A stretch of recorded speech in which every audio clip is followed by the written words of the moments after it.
नमस्कार दोस्तों, एक बार पुनः आप सभी का टॉप ट्रेंडिंग जीके के यूट्यूब चैनल पर स्वागत है। इस वीडियो में आज डे 16 में अपन देखने वाले हैं ग्रुप डी 2025-26 में पूछे गए कोशिका सेल्स के total 107 questions with detailed extra fact सहित हैं। सारे सवाल रहेंगे और पूरा कंसेप्ट इस चैप्टर का आपका क्लियर हो जाएगा। यदि इस चैप्टर से सवाल बनता है तो शायद ही इनसे बार सवाल जाएगा, तो एंड तक आप बने रहेगा। नेक्स्ट यदि आप ग्रुप डी का भी एग्जाम देने जा रहे हो तो काफी फ्रूटफुल ये आपका वीडियो रहेगा। तो ग्रुप डी के टोटल 2525 क्वेश्चंस कर रहे हैं, एनसीईआरटी के चैप्टर वाइज हैं। यदि आप ये वीडियो सीरीज नहीं देखे हैं, प्लेलिस्ट की लिंक डिस्क्रिप्शन बॉक्स में मिल जाएगी, वहां से देख सकते हो। और यदि आपको ये ई बुक चाहिए जिसमें चैप्टर वाइज सारे सवाल विद डिटेल एक्स्ट्रा फैक्ट हो एनसीईआरटी की chapter wise, coupon code TGRAM25 use कर लेना, मैक्सिमम डिस्काउंट मिल जाएगा। हमारे ऐप और वेबसाइट दोनों पर अवेलेबल है, कैसे लेना डेमो वीडियो देख लेना। चलिए अपन फिलहाल चलते हैं कोशिका की तरफ। जीवन की मौलिक इकाई 107 क्वेश्चन। चलिए, बाकी आप प्रैक्टिस कर रहे हो तो कमेंट सेक्शन में बताना मॉक टेस्ट में क्या स्कोर आ रहा। नहीं कर रहे हो तो टेक्स्ट बुक के पास आज ही ज्वाइन कर सकते हो। एक साल में जितने भी एग्जाम्स होंगे, रेलवे चाहे ग्रुप डी का हो गया, एनटीपीसी का, टेक्नीशियन, जेईई, एलपी, सारे एग्जाम्स के मॉक टेस्ट एक ही पास में आप दे पाएंगे। अभी ग्रुप डी की यहाँ पर आप मॉक टेस्ट सीरीज देख सकते हो जिसमें पूरा इनका प्रीवियस ईयर के पेपर है, स्टडी प्लान्स के टेस्ट है, विज्ञान एक्सप्रेस महापैक है, सेक्शनल है, करंट बूस्टर का आपको करंट अफेयर्स का मिल जाएगा। तो लिंक डिस्क्रिप्शन बॉक्स में है। टेक्स्ट बुक पास आप लेते हो तो कूपन कोड आप TTG के यूज कर लेना। अब यहाँ पर न्यू यूजर के लिए कूपन कोड रहेगा। यदि ऑलरेडी आपने पास ले रखा है, रिन्यू कराना चाहते हैं तो एक नए मोबाइल से रजिस्टर करके अपने पेरेंट, दोस्त, भाई बहन किसी से भी आप ये टेक्स्ट बुक पास लेंगे TTG के कूपन कोड से, तो आपको मैक्सिमम डिस्काउंट मिल जाएगा, नहीं तो ऑफर का फायदा आप नहीं उठा पाएंगे। तो ग्रुप डी के आपको प्रीवियस ईयर के पेपर यहाँ पर देखने को मिल जाएंगे जो लेटेस्ट।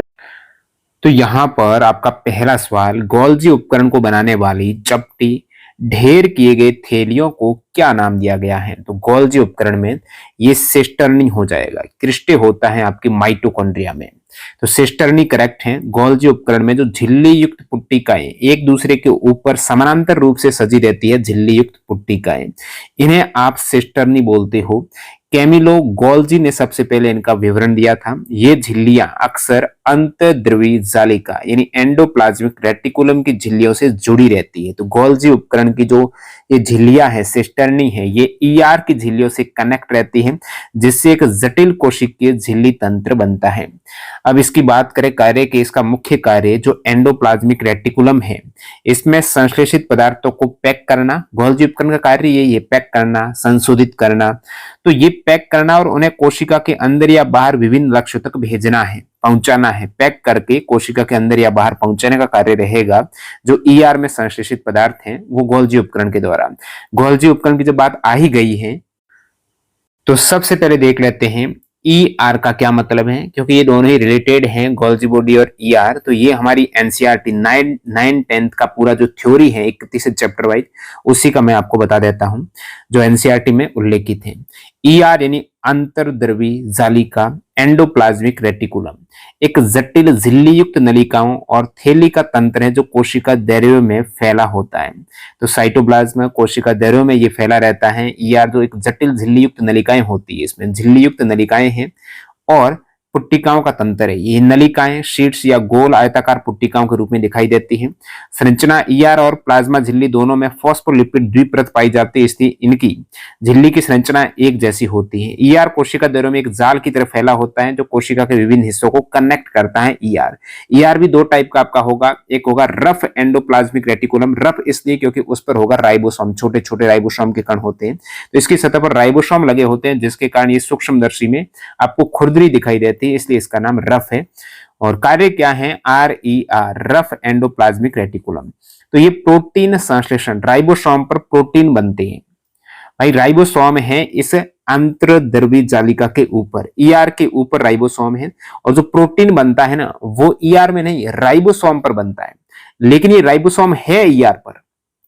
भाई जब DNA है, DNA में जब कॉपी बन जाती है, mRNA है, वो कोड लेकर आता है राइबोसोम के पास में कि प्रोटीन ऐसे बनाना है, ठीक है। फिर इन प्रोटीन बनता किससे है? एमिनो एसिड से बनता है। तो एमिनो एसिड में ये कोड होता है और एमिनो एसिड कनेक्ट होकर आपका प्रोटीन बनाते हैं। तो वो पूरी प्रक्रिया हो जाएगी ट्रांसलेशन।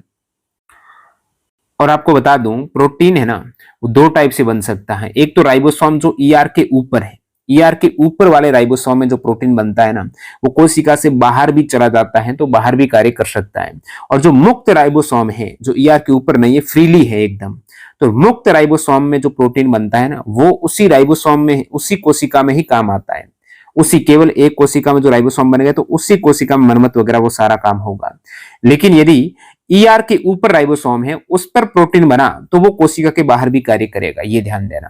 प्रोटीन परिवहन, आरईआर तैयार प्रोटीन को कोशिका के अन्य भागों में भेजता। देखिए आरईआर, जो आरईआर पर प्रोटीन आपके राइबोसोम है और राइबोसोम प्रोटीन बना रहा है जो आरईआर पर बनता है, तो ये तैयार प्रोटीन आरईआर क्या करता है, कोशिका के अन्य भागों में। मुक्त राइबोसोम है, उसमें आरईआर कनेक्ट है नहीं, फ्रीली है, तो वो उसके अंदर ही काम आएगा प्रोटीन। अब जब राइबोसोम इस ईआर के ऊपर है, तो प्रोटीन कोशिका के अन्य भाग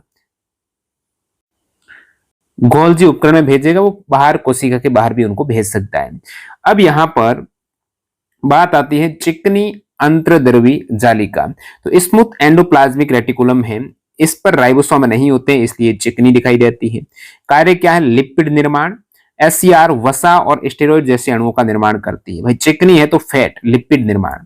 निराविषीकरण, यकृत की कोशिकाओं में एससीआर विषाक्त पदार्थों को निराविषी करता है, डिटॉक्सिफाई करता है, यानी जहर है ना, यदि विष है, विष जिसे आप कह सकते हो जहर है, उसको वो क्या करेगा, उदासीन करेगा, इसके प्रभाव को कम करेगा। तो यदि आपके शरीर में जहर चला गया है, तो उसको निरावशीकरण कौन करेगा, यकृत में होता है ये निरावशीकरण, लीवर करता है। तो लीवर की कोशिकाओं में, लीवर में भी क्या है, कोशिकाओं का तो बना है लीवर, तो सभी पूरा अपने अंग है, सारे कोशिकाओं से बने हैं। तो यकृत की कोशिकाओं में एससीआर होता है ना, वो विषाक्त पदार्थों को निरावशी करता है, जैसी दवाएं हैं, एल्कोहल है, इनको डिटॉक्सिफिकेशन है, निरावशी करता है, ये एससीआर करता है। तो यकृत कोशिकाओं में एससीआर दवाओं और विषाक्त पदार्थ को हानि रहित बनाने में महत्वपूर्ण भूमिका निभाता है, ये इंपोर्टेंट पॉइंट है। बाकी अंतर्द्रवी जालिका के कार्य में पदार्थों का परिवहन, ईआर नलिकाओं के रूप में कार्य करता है, जो प्रोटीन और अन्य पदार्थों को कोशिका द्रव्य के विभिन्न क्षेत्र केंद्र तक ले जाता है। ईआर प्रोटीन को गोल्जी उपकरण तक ले जाता है, जहां उनकी पैकेजिंग होती है।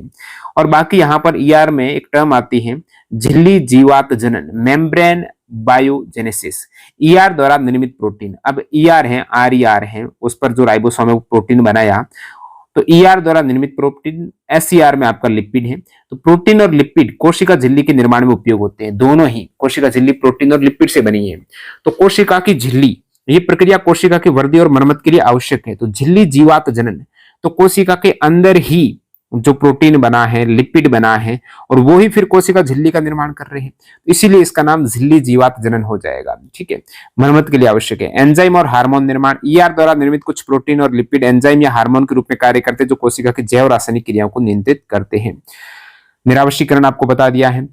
अब यहाँ पर प्रोटीन बनाने वाली कोशिकाओं जैसे अग्नाशय की कोशिकाओं में आरईआर अधिक होता है, जबकि लिपिड बनाने वाली कोशिकाओं जैसे यकृत में एससीआर अधिक होता है। जब प्रोटीन निर्माण होता है वहां आरईआर ज्यादा है, लिपिड निर्माण वहां पर एससीआर अधिक है। अब जो आपका सवाल था ना गोल्जी बॉडी का, तो गोल्जी उपकरण कोशिका के एक महत्वपूर्ण झिल्ली युक्त अंगक है। गोल्जी उपकरण झिल्ली युक्त है, जो कोशिका में पदार्थों की ये पैकेजिंग करता है, संशोधन करता है और परिवहन करता है। तीन कार्य करेगा आपका गोल्जी उपकरण, पैकिंग किया, मॉडिफिकेशन करेगा, संशोधन करेगा, और फिर उसी को परिवहन करेगा, एक जगह से दूसरी जगह ले जाएगा। गोल्जी उपकरण झिल्ली युक्त है। चपटी पुट्टिकाएं का एक तंत्र है, जो एक दूसरे के ऊपर समानांतर रूप से सजी होती है, ये पुट्टिकाएं, और इन्हीं पुट्टिकाओं को कहा गया है कुंडिका, जो आपके सवाल आ रखा है कृष्णनी। तो यही आपका सिस्टर्नी, ठीक है, सिस्टर्नी, तो सिस्टर्नी है, ये सिस्टर्नी जिसे कहेंगे कुंडिका, ये गोल्जी उपकरण में होती है। जो चपटी पुट्टिकाएं एक दूसरे के ऊपर समानांतर रूप से सजी होती हैं, जिन्हें आप सिस्टर्नी बोलते हो। ये कोशिका द्रव्य में अंतर्द्रवी जालिका के निकट स्थित होता है। जब गोल्जी उपकरण की बात हुई ना, ये ईआर के पास में होता है गोल्जी उपकरण, और कोशिका के झिल्ली तंत्र का महत्वपूर्ण हिस्सा है, क्योंकि ईआर में झिल्ली होती है, तो ये भी कहीं ना कहीं इसमें भी सिस्टर्नी होती है, पुट्टिकाएं होती हैं, तो ये ईआर के पास होगा। गोल्जी उपकरण में कई चपटी थैली नुमा संरचनाएं होती हैं, जो कि ढेर की तरह व्यवस्थित होती हैं। इनकी झिल्लियां ईआर की झिल्लियों से संपर्क में रहती है। गोल्जी उपकरण कोशिका में एक डाकघर की तरह कार्य करता है, जो पदार्थों को पैक करके सही स्थान पर भेजता है। डाकघर है, पदार्थों को पैक किया, यानी यहाँ पर भंडारण स्टोरेज करेगा, फिर उसमें संशोधन करेगा और फिर वो ट्रांसफर करेगा।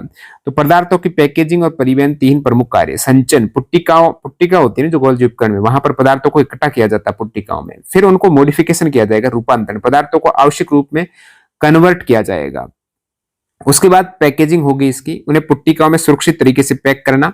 अंतर्द्रवी जालिका में संश्लेषित पदार्थ जैसे प्रोटीन और लिपिड बना है ईआर में, वो गोल्जी उपकरण में पुट्टिकाओं के माध्यम से पहुंचते हैं। गोल्जी बॉडी में जो ईआर में संश्लेषित पदार्थ है, प्रोटीन बन गया, ईआर में लिपिड बन गया, तो वे गोल्जी उपकरण में पुट्टिकाओं के माध्यम से पहुंचते हैं और गोल्जी उपकरण इन पदार्थों को संग्रहित करेगा, संशोधित करेगा और पैक करके कोशिका के विभिन्न भागों तक ट्रांसफर करेगा, बाहर भेजता है। उदाहरण की बात करें, प्रोटीन को गोल्जी उपकरण में पैक करके लाइसोसोम, अब जो प्रोटीन बना है गोल्जी उपकरण में पैक हो गया, जैसे राइबोसोम जो आर पे राइबोसोम है वो प्रोटीन बनाया तो गोल्जी उपकरण में पैक हुआ, और लाइसोसोम जो अन्य कोशिका अंग, प्लाज्मा झिल्ली, कोशिका के बाहर भी चला जाता है। ठीक है, अब यहाँ पर जो पहला टर्म था पैकेजिंग और परिवहन, और यहाँ पर आता संशोधन। गोल्जी उपकरण ईआर से प्राप्त पदार्थों को संशोधित करता है। अब ईआर से जो उनको लिपिड मिल गया, भले ही उनको प्रोटीन मिल गया, उनको फिर वो संशोधित करेगा। जैसे ये सामान्य शर्कराओं को, आगे सवाल भी आएगा, ध्यान देना, ये सामान्य शर्कराओं को जटिल शर्कराएं, कंफ्यूज हो जाते हैं अक्सर, आप सोचते हैं कि जटिल से सामान्य में, नहीं, ये सिंपल शुगर्स को कॉम्प्लेक्स शुगर में बदलता है। कौन बदलता है? मॉडिफिकेशन का कार्य होता है, संशोधन का कार्य होता है, तो गोल्जी उपकरण करेगा। तो गोल्जी उपकरण सामान्य शर्कराओं को जटिल शर्कराओं में बदलता है, और साथ ही साथ यही गोल्जी उपकरण लाइसोसोम का निर्माण करता है। गोल्जी उपकरण लाइसोसोम का निर्माण करता है, वेरी इंपॉर्टेंट है ये दोनों ही पॉइंट। एक तो यहां पर आपने देखा ये पैकेजिंग करता है, परिवहन करता है, संशोधन करता है। संशोधन में ये जो सिंपल सामान्य शर्करा है उसको कॉम्प्लेक्स में बदलेगा, और लाइसोसोम का निर्माण भी करता है। तो कैमिलो गोल्जी यहाँ पर इन्होंने इसका नाम किया है, उनके नाम पर ही गोल्जी उपकरण की खोज कैमिलो गोल्जी ने की थी, जो इतालवी वैज्ञानिक थे, 1898 में की थी। और कैमिलो गोल्जी की सबसे महत्वपूर्ण खोज थी ब्लैक रिएक्शन। तो ब्लैक रिएक्शन नामक एक अभिरंजन विधि जिसमें सिल्वर नाइट्रेट के तनु घोल का उपयोग किया गया, इस विधि ने तंत्रिका कोशिकाओं और उनकी शाखाओं की सूक्ष्म संरचना को स्पष्ट करने में मदद की। तो ब्लैक रिएक्शन भी ध्यान देना, कैमिलो गोल्जी एनसीईआरटी में आ रखा है, इसलिए इनको ऐड किया गया है। 1906 में कैमिलो गोल्जी को तंत्रिका तंत्र की संरचना पर उनके कार्य के लिए सैंटियागो रेमोन कजाल के साथ संयुक्त रूप से नोबेल प्राइज मिला है मेडिसिन में। ठीक है, तो तंत्रिका तंत्र की संरचना पर उनकी खोज है। अब आगे और भी जैसे सवाल आएंगे तो लाइसोसोम का भी देख लेंगे। तो पहला ही सवाल था कि गोल्जी उपकरण को बनाने वाली चपटी ढेर किए गए थैलियों को क्या नाम दिया गया है? तो इनको सिस्टर्नी कहा गया है। अब जो अन्य टर्म है क्रिस्टे, ये माइटोकॉन्ड्रिया की आंतरिक झिल्ली के बने हैं। आपका ऑप्शन में दे रखा है थाइलोकॉइड्स, ये क्लोरोप्लास्ट जो लवक है इनके अंदर पाए जाने वाले चपटे कोष हैं। और बाकी आपको बता दिया गोल्जी उपकरण लाइसोसोम निर्माण करता है, सरल शर्करा को जटिल शर्करा का कन्वर्ट करता है, संशोधन करता है। निम्नलिखित में से कौन सी विशेषताएं सूक्ष्मदर्शी के नीचे सभी कोशिकाओं के द्वारा प्रदर्शित होती हैं? जो कोशिकाएं चाहे यूकैरियोटिक हो, प्रोकैरियोटिक हो, सभी में वो विशेषताएं देखने को मिलेगी सूक्ष्मदर्शी से। तो जितनी भी कोशिकाएं हैं उसमें एक तो कोशिका झिल्ली जो प्लाज्मा झिल्ली है वो होगी।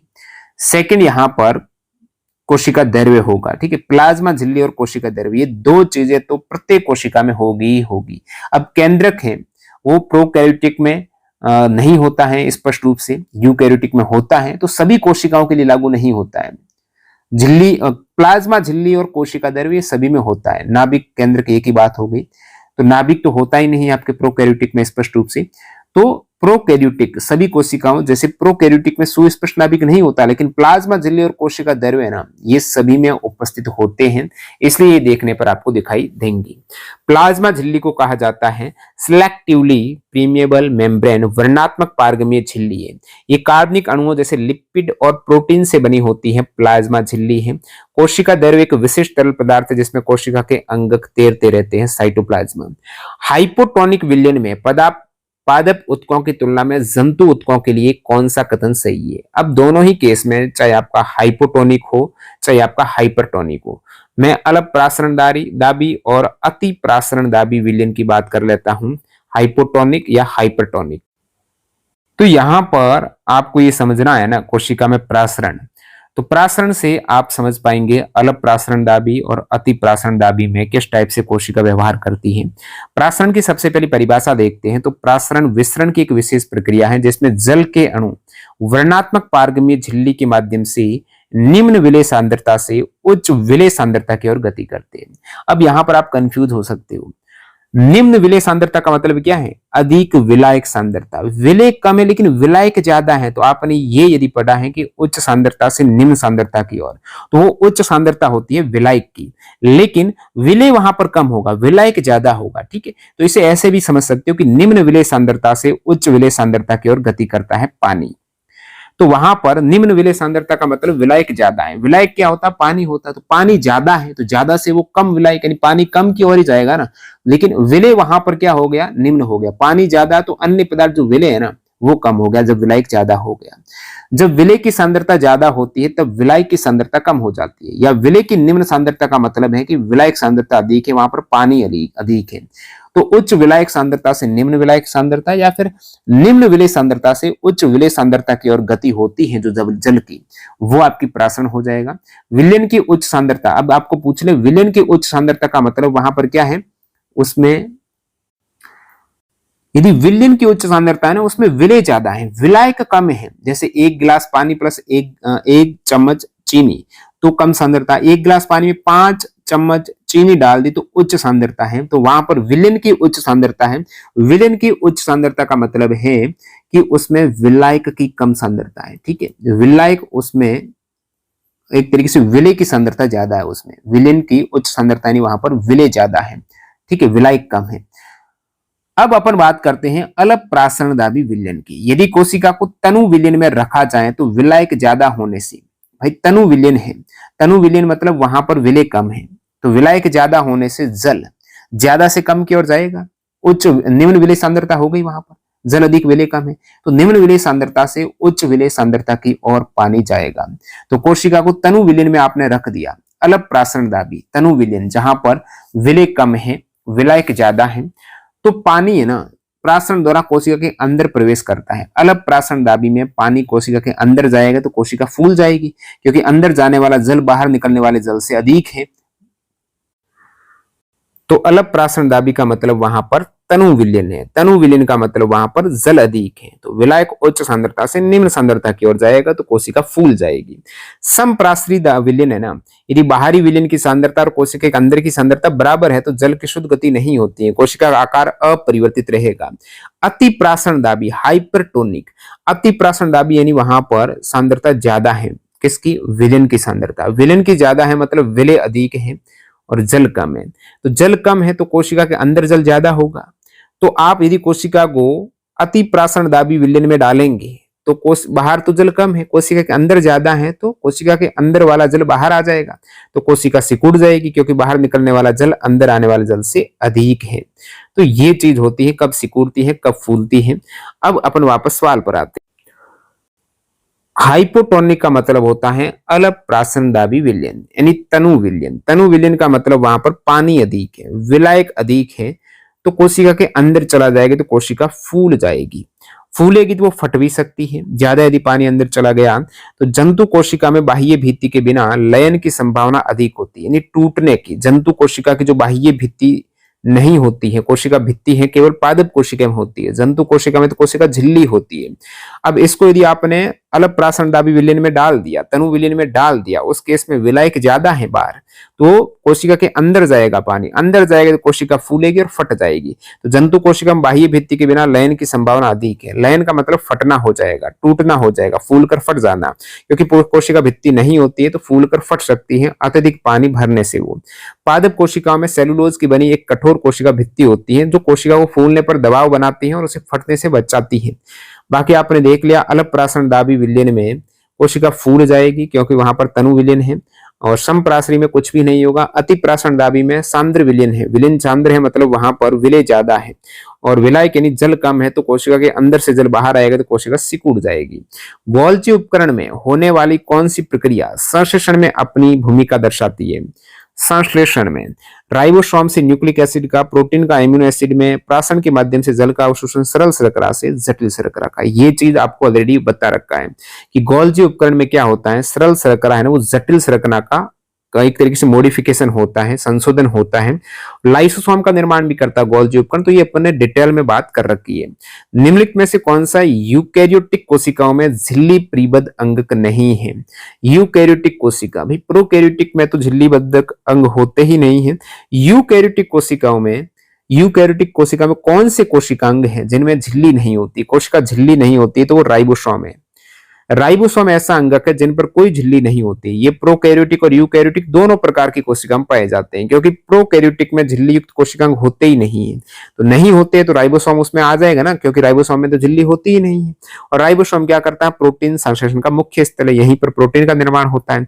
बाकी ऑप्शन में लाइसोसोम है, चाहे आपका रसधानी है, क्रोमोलवक है, ये सभी झिल्लीबद्ध अंगक हैं जो केवल यूकैरियोटिक कोशिकाओं में पाए जाते हैं। नेक्स्ट बात करते हैं, पादप कोशिका रिक्तिका के अंदर उपस्थित तरल का नाम क्या है। पादप कोशिका रिक्तिका है जो रसधानी है, उसमें क्या होता है, पादप कोशिका में कोशिका रस भरा रहता है। ये सारे टर्म्स तो आपको पता ही है कहां पर होते हैं। कोशिका दैर्घ्य है, तो कोशिका दैर्घ्य में जितने भी कोशिका अंग यानी कोशिका झिल्ली के अंदर वाला दैर्घ्य जिसमें कोशिकांग सारे तैरते रहते हैं, वो कोशिका दैर्घ्य है। जीव दैर्घ्य कोशिका का जीवित भाग जिसमें कोशिका दैर्घ्य आ जाता है, केंद्रक दैर्घ्य आ जाता है, तो वो जीव दैर्घ्य दोनों ही। केंद्रक दैर्घ्य है तो ये केंद्र के अंदर वाला लिक्विड है, जेली। तो कोशिका रस हो जाएगा जो कोशिका रिक्तिका के अंदर होता है। अब कोशिका रस में ज्यादातर पानी होता है, इसके अतिरिक्त उसमें एमिनो एसिड होता है, कोशिका रस में शर्करा होती है और कार्बनिक अम्ल होते हैं। और बाकी पादप कोशिका में केंद्रीय रिक्तिका जो होती है ना, वो कोशिका के आयतन का लगभग 50 से 90% भाग कवर करती है। और एक कोशिका जीव में खाद्य रिक्तिका होती है। गोल्जी उपकरण के कार्य में पुट्टिकाएं क्यों महत्वपूर्ण, पुट्टिकाओं में ही तो स्टोर होते हैं पदार्थ। तो गोल्जी उपकरण से पदार्थों को लाते और ले जाते हैं, पुट्टिकाओं में स्टोर करके लाने ले जाने का काम वे गोल्जी उपकरण से पदार्थों को लाने ले जाने का काम करेंगी। ठीक है, तो पुट्टिकाएं छोटी थैली नुमा संरचनाएं हैं जो परिवहन वाहन के रूप में कार्य करती। गोल्जी उपकरण में ईआर से आने वाले पदार्थ हैं। एंडोप्लाज्मिक रेटिकुलम पर जो राइबोसोम में प्रोटीन का निर्माण किया और ईआर में आपका लिपिड का भी निर्माण होता है, तो पुट्टिकाओं में पैक होता है और फिर उन्हें कोशिका के अन्य हिस्सों या कोशिका के बाहर भेजा जाता है। गोल्जी उपकरण को कोशिका का डाकघर इसलिए कहा जाता है कि वो परिवहन का भी काम करता है। नेक्स्ट देखते हैं, किसी कोशिका में सूत्रकणिका मतलब है माइटोकॉन्ड्रिया। माइटोकॉन्ड्रिया की संख्या निम्नलिखित में से किस पर निर्भर करती है। तो माइटोकॉन्ड्रिया कितना होगा कोशिका में, ये किस पर डिपेंड करता है, ये डिपेंड करता है आपका कोशिका की कार्य की सक्रियता। माइटोकॉन्ड्रिया कोशिका का ऊर्जा संयंत्र है। जिन कोशिकाओं को अधिक ऊर्जा की आवश्यकता होती है, जैसे मांसपेशियों की कोशिकाओं को अधिक ऊर्जा चाहिए, तो उनमें इनकी माइटोकॉन्ड्रिया की संख्या अधिक होगी। इनकी संख्या कोशिका की चयापचय या कार्य की सक्रियता, यानी यहाँ पर फिजियोलॉजिकल एक्टिविटी, जहां पर एक्टिविटी ज्यादा है, कार्य की सक्रियता ज्यादा है, वहां पर इनकी संख्या ज्यादा होगी। जैसे आप मसल्स में देखते हो, मांसपेशियों में देखते हो। माइटोकॉन्ड्रिया में डबल मेम्ब्रेन होती है, दोहरी झिल्ली वाला अंगक है ये माइटोकॉन्ड्रिया। यहाँ पर माइटोकॉन्ड्रिया की एक और विशेषता जो एग्जाम में सवाल आता है, इनका अपना खुद का डीएनए होता है और राइबोसोम होता है खुद का। जिससे वैसे डीएनए आप कहां पर देखते हो, केंद्रक में ही देखते हो ना, लेकिन माइटोकॉन्ड्रिया का अपना खुद का डीएनए होता है और राइबोसोम होता है, जिससे ये अपने कुछ प्रोटीन स्वयं बना सकता है। ऊर्जा के रूप में ये संचित करता है, वो एटीपी के फॉर्म में करता है। निम्नलिखित में से कौन सा कार्य, एक बार अपन क्या करते हैं, सूत्रकणिका यानी माइटोकॉन्ड्रिया को भी डिटेल में देख लेते हैं। शुरुआत में सवालों की स्पीड कम हो सकती है क्योंकि अपन सारी चीजें डिटेल में देखते हैं। जैसे जैसे अपन आगे कंटिन्यू करेंगे फटाफट सवाल होते जाएंगे। माइटोकॉन्ड्रिया जिसे कोशिका का कहा जाता है पावर हाउस, ऊर्जा निर्माण करता है, एटीपी के फॉर्म में ऊर्जा बनाता है। कोशिका को एटीपी नामक ऊर्जा अणु प्रदान करता है। एटीपी के फॉर्म में ये ऊर्जा की करेंसी है एटीपी। ये ऊर्जा रासायनिक क्रियाओं, यांत्रिक कार्य और शरीर की गतिविधियों को चलाने में उपयोगी है। कोशिका का इसलिए बिजली घर कहते हैं। दोहरी झिल्ली से बना होता है, इसमें दो झिल्लियां होती है। बाहरी झिल्ली छिद्रित होती है जिसमें कुछ अणु आसानी से अंदर बाहर जा सकते हैं। भीतरी झिल्ली अत्यधिक वलित होती है, फोल्डेड होती है, फोल्ड वलित, जिन्हें क्रिस्टी कहा जाता है। तो डबल मेम्ब्रेन है ना, बाहरी तो पोर्स होते हैं, छिद्र होते हैं, लेकिन भीतर में वलय होते हैं, इन्हें अपन क्रिस्टी बोलते हैं। इन वलयों के कारण एटीपी बनाने वाली क्रियाओं के लिए अधिक सतह क्षेत्र मिलता है। ये जो वलय के फॉर्म है तो इसका क्षेत्रफल बढ़ जाएगा, तो एटीपी वहां पर बन जाएगी। एटीपी ऊर्जा की करेंसी है। जैसे भारत की मुद्रा रुपए है, रुपए के फॉर्म में अपन क्या करते हैं, वहां पर कंज्यूमर जो भी गुड्स लेगा तो करेंसी के रूप में रुपए देगा। तो ऊर्जा आपको कैसे पता चलेगा, तो एटीपी के फॉर्म में जाती है ऊर्जा। माइटोकॉन्ड्रिया ग्लूकोज एवं अन्य पोषक तत्वों का ऑक्सीजन की उपस्थिति में ऑक्सीकरण करके एटीपी बनाता है। तो माइटोकॉन्ड्रिया है ग्लूकोज से ही ऑक्सीजन के साथ विघटन करके ग्लूकोज का वो एटीपी बनाता है। ये प्रक्रिया कोशिका श्वसन कहलाती है। ये आपने अन्य छोटी क्लासेस में पढ़ा होगा कि कोशिका श्वसन में क्या होता है, ग्लूकोज का अपघटन होता है, ऑक्सीजन वहां पर चाहिए, वायवीय यहाँ पर जो शोषण रहेगा तो ऑक्सीजन की उपस्थिति में फिर ऊर्जा बनेगी, एटीपी बनेगी। और माइटोकॉन्ड्रिया में खुद का डीएनए होता है, राइबोसोम होता है, स्वयं का डीएनए होता है, स्वयं के राइबोसोम होते हैं, इसलिए कुछ प्रोटीन स्वयं बना सकता है और आंशिक रूप से स्वतंत्र होता है। सभी यूकैरियोटिक कोशिका में ये रहेगा, प्रोकैरियोटिक में नहीं होता है, क्योंकि प्रोकैरियोटिक में झिल्ली युक्त कोशिकांग होते ही नहीं है। तो सभी जंतु और पादप कोशिका में पाया जाता है, लाल रक्त कोशिका को छोड़कर ये पाया जाता है। निम्नलिखित में से कौन सा कार्य गोल्जी कॉम्प्लेक्स से संबंधित नहीं है? गोल्जी उपकरण ये अंतर्द्रव्य जालिका से प्राप्त प्रोटीन को संशोधित और संकुलित करता है। ये तो है, ईआर से प्राप्त प्रोटीन को ये संशोधित करेगा। ये कोशिका के बाहर पदार्थों का परिवहन और स्राव करता है। बिल्कुल, कोशिका के बाहर भी पदार्थों को भेज सकता है ये गोल्जी उपकरण। ये लाइसोसोम का निर्माण, गोल्जी उपकरण लाइसोसोम का निर्माण करता है और सरल से जटिल शर्करा में भी संशोधन करता है। नेक्स्ट, ये कोशिका से पदार्थों के प्रवेश और निकास की अनुमति देता है। भाई कोशिका में प्रवेश और निकास तो कोशिका झिल्ली का काम है ना, गोल्जी उपकरण का थोड़ा ही काम है, तो ये गलत बात हो जाएगी। कोशिका से पदार्थों के प्रवेश और निकास का नियंत्रण प्लाज्मा झिल्ली है, सेल मेम्ब्रेन है, जो प्लाज्मा मेम्ब्रेन है, गोल्जी कॉम्प्लेक्स द्वारा नहीं होता है। गोल्जी कॉम्प्लेक्स ईआर के पास स्थित होता था कि वहां ईआर में प्रोटीन बनता है, आरईआर के द्वारा, एसईआर के द्वारा लिपिड बनता है, तो उन्हें संशोधित करता है और आगे भेजता है।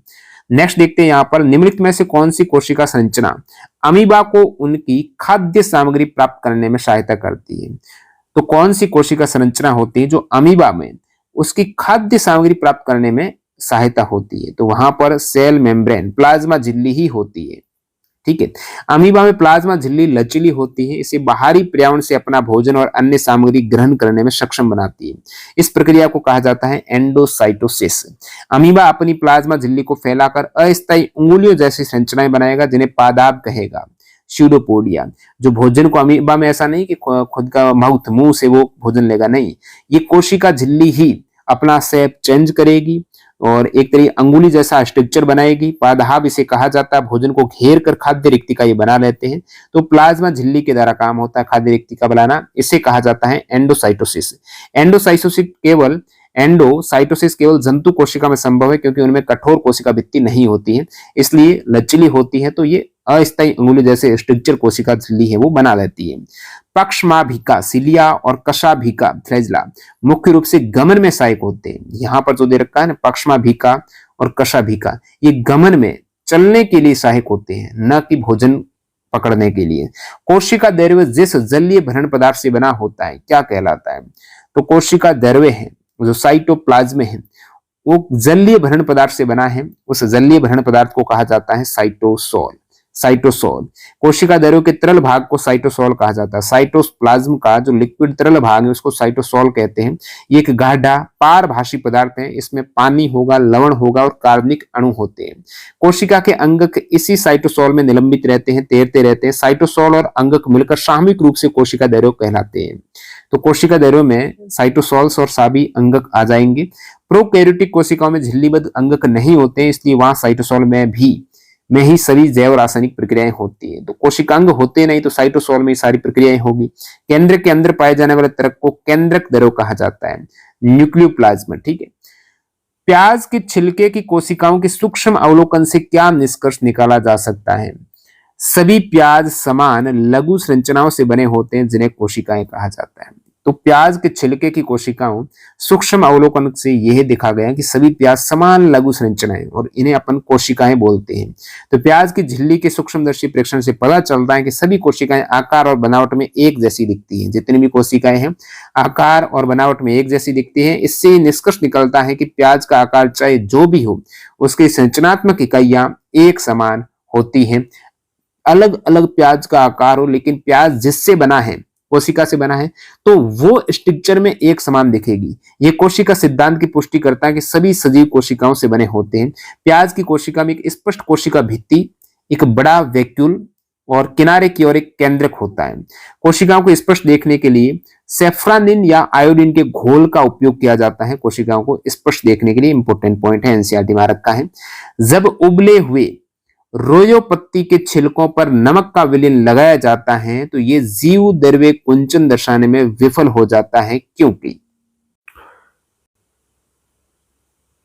ठीक है, तो यहां पर बात हो रही है उबले हुए रोयो पत्ती के छिलके पर नमक का विलयन लगाया जाता है तो ये जीव द्रव्य कुंचन दर्शाने में विफल हो जाता है, क्योंकि जब आपने रोयो पत्ती को उबाल दिया है तो वो रोयो पत्ती मृत हो गई है। जीव द्रव्य कुंचन दर्शाती है पादप कोशिकाएं।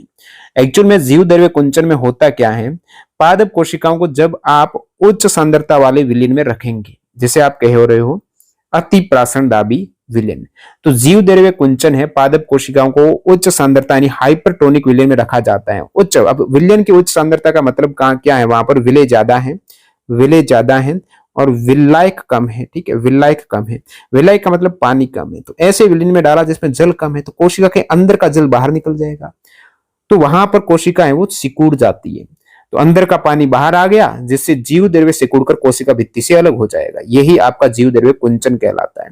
इसको ऐसे समझिए, सरल भाषा में यदि इसको मैं समझाऊं ना, तो जीव द्रव्य कुंचन का मतलब होता है, जैसे सबसे पहले तो जीव द्रव्य का मतलब क्या होता है यही आपको समझना जरूरी है कि प्रोटोप्लाज्म होता क्या है। जीव द्रव्य में क्या आता है, एक तो आपका कोशिका द्रव्य आता है, कोशिका द्रव्य आता है, एक आता है केंद्रक, केंद्रक द्रव्य कह दो, यानी कोशिका का जीवित भाग। कोशिका के जीवित भाग में कोशिका द्रव्य में जितने भी माइटोकॉन्ड्रिया, गोल्जी उपकरण है, ईआर, राइबोसोम, लाइसोसोम, प्लास्टिक, अन्य जितने भी कोशिकांग है ना, वो भी इसमें शामिल होता है। ऐसा नहीं केवल कोशिका द्रव्य और केंद्रक द्रव्य आएगा, नहीं, कोशिका के सारे जीवित भाग जिसमें कोशिका द्रव्य यानी साइटोप्लाज्म के अंतर्गत माइटोकॉन्ड्रिया, गोल्जी उपकरण सारे सब कुछ आ जाते हैं। केंद्रक में केंद्रक द्रव्य, गुणसूत्र, केंद्रिका, सारा कुछ आ जाएगा। ये पूरे जीवित भाग जीव द्रव्य कहलाता है। अब प्लाज्मोलाइसिस में होता क्या, जब कोशिका का पानी बाहर निकल जाता है तो कोशिका एक तरीके से द्रव्य ही नहीं सिकुड़ता बल्कि उसके अंदर के सभी कोशिकांग भी उससे अंदर की ओर खींच जाएंगे, कोशिका द्रव्य में जो भी स्थित होते हैं कोशिकांग, और ये कोशिका भित्ति, क्योंकि ये केवल पादप कोशिका में होता है और पादप कोशिका में जीव द्रव्य आपका जीवित भाग है और जो कोशिका भित्ति है वो मृत भाग है, जीवित नहीं है। तो कोशिका भित्ति से जीव द्रव्य कुंचन होने से ये जीव द्रव्य अलग हो जाएंगे, बाकी कोशिकांग अलग हो जाएंगे। एक आसान रूप से समझे ना, एक पानी से भरा आपने गुब्बारा ले लिया, क्या किया, पानी से भरा गुब्बारा ले लिया। अब गुब्बारा जो कोशिका झिल्ली है, गुब्बारा जो कोशिका झिल्ली है, अब कोशिका झिल्ली में सारे कोशिकांग है, माइटोकॉन्ड्रिया वगैरह, लाइसोसोम वगैरह सारा उसमें है। गुब्बारे के अंदर ऐसे मान लो कि खिलौने रखे हैं। जब गुब्बारा, और इस गुब्बारे को आपने एक डिब्बे में डाल दिया, ठीक है, अब तो गुब्बारा पूरा फूला हुआ था पानी, तो ये कोशिका भित्ति के पास में ही कांटेक्ट में ही था। जब गुब्बारे का पानी निकलता है, पानी निकला तो पूरा गुब्बारा है वो सिकुड़ जाएगा, अंदर सभी खिलौने सिकुड़ कर बीच में आ जाएगा, ये पूरा अलग हो जाएगा, छोटा सा हो जाएगा। तो कोशिका भित्ति अलग और ये पूरा जीव द्रव्य वाला भाग अलग, इससे ही कहते हैं जीव द्रव्य कुंचन।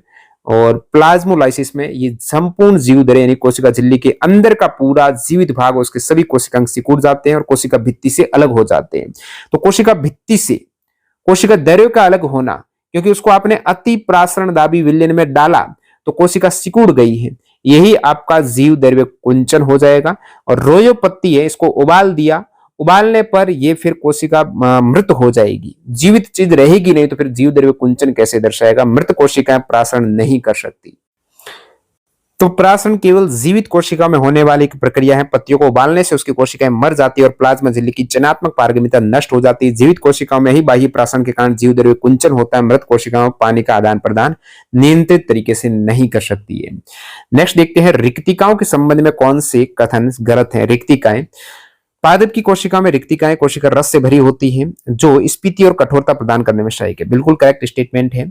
रिक्तिकाएं होती हैं उसमें कोशिका रस होता है, ठीक है, और ये कोशिका रस या फिर ये रिक्तिकाओं कार्य क्या है, एक तो स्फीति देती है, कठोरता देती है। स्फीति का मतलब है टाइट रहती है पूरी कोशिका, तो ये रिक्तिकाएं उसको टाइटनेस देती है, कठोरता देती है। एक तरीके से स्फीति यानी वो मुरझाती नहीं है। रिक्तिकाएं एमिनो एसिड, शर्करा, कार्बनिक एसिड और प्रोटीन जैसे महत्वपूर्ण पदार्थों का भंडारण करती है। बिल्कुल रिक्तिकाओं में ये सारी चीजें होती हैं, भंडारण स्टोरेज ही होता है और क्या उसमें। पादप कोशिकाओं में आमतौर पर एक बृहद केंद्रीय रिक्तिका होता है, यानी पादप कोशिका में ही ये रिक्तिका होता है, बहुत बड़ा होता है, यानी कोशिका का 50 से 90% आयतन कवर करता है। रिक्तिकाएं कोशिका में प्रोटीन संश्लेषण के लिए नहीं, स्टोरेज करती है। प्रोटीन बनाने का काम रिक्तिका नहीं है, वो राइबोसोम का है, तो संश्लेषण नहीं करती है, ये गलत बात हो जाएगा, वो राइबोसोम करता है।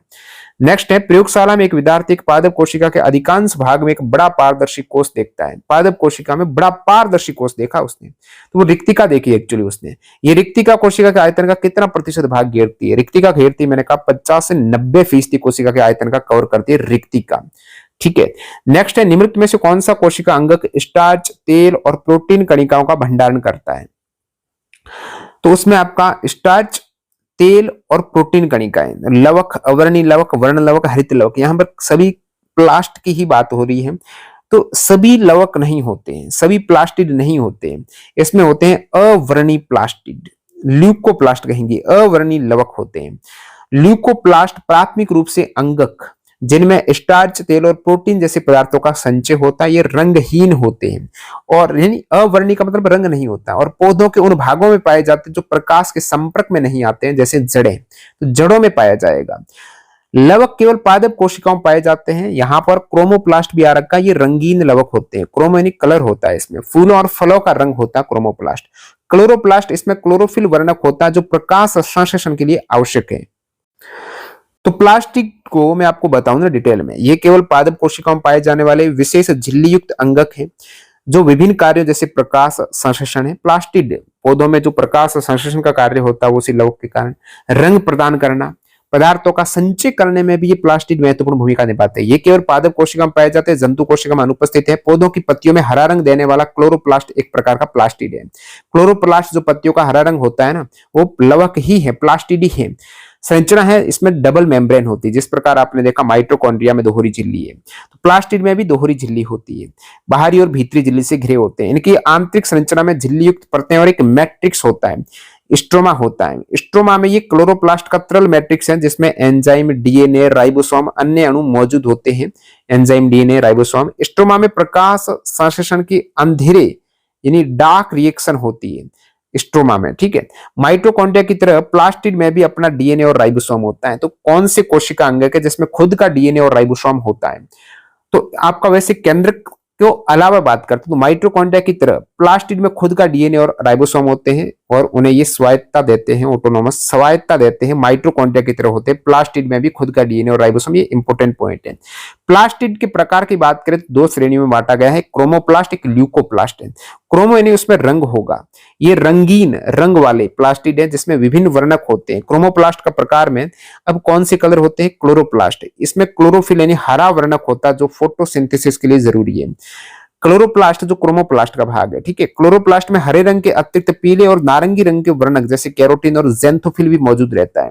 तो क्लोरोप्लास्ट जो क्रोमोप्लास्ट का प्रकार है। पादप कोशिका के चित्र से एक टर्म आता है थाइलोकॉइड, जो एनसीईआरटी में पादप कोशिका डायग्राम है। ये झिल्ली से बनी संरचना है जो हरित लवक के अंदर पाई जाती है। थाइलोकॉइड कहाँ पाया जाता है? हरित लवक में पाया जाता है। ये चपटी थाली जैसी झिल्लीदार संरचना है जो थाइलोकॉइड की झिल्लियों में ही क्लोरोफिल पाया जाता है जो फोटोसिंथेसिस के लिए जरूरी है। तो ये थाइलोकॉइड एक तरीके से झिल्लीदार संरचना है, उसी में क्लोरोफिल पाया जाता है। प्रकाश संश्लेषण में सूर्य के प्रकाश का उपयोग करके ग्लूकोज का निर्माण, पौधों को हरा रंग देता है ये क्लोरोप्लास्ट। अब एक टर्म है यहाँ पर है ल्यूकोप्लास्ट। ल्यूकोप्लास्ट श्वेत या रंगहीन बिना अवर्णी प्लास्टिड है ये, जिसमें वर्णक अनुपस्थित होते हैं। यहां पर जो सवाल पूछा गया है यही सवाल पूछा, ये एनसीईआरटी में आ रखा है। हमने पूरे 9, 10 के एनसीईआरटी के किसी चैप्टर में ये सारे पॉइंट दे रखे हैं। विभिन्न पदार्थ जैसे स्टार्च, तेल और प्रोटीन का संचय करता है, ल्यूकोप्लास्ट करता है। ये पौधों के उन हिस्सों में पाए जाते हैं जो प्रकाश के संपर्क में नहीं आते हैं। अब ल्यूकोप्लास्ट में भी आप देखेंगे अमाइलोप्लास्ट, एलाइयोप्लास्ट और प्रोटीनोप्लास्ट। तो इसमें 3 टाइप के स्टोरेज होते हैं ना, स्टार्च, तेल और प्रोटीन।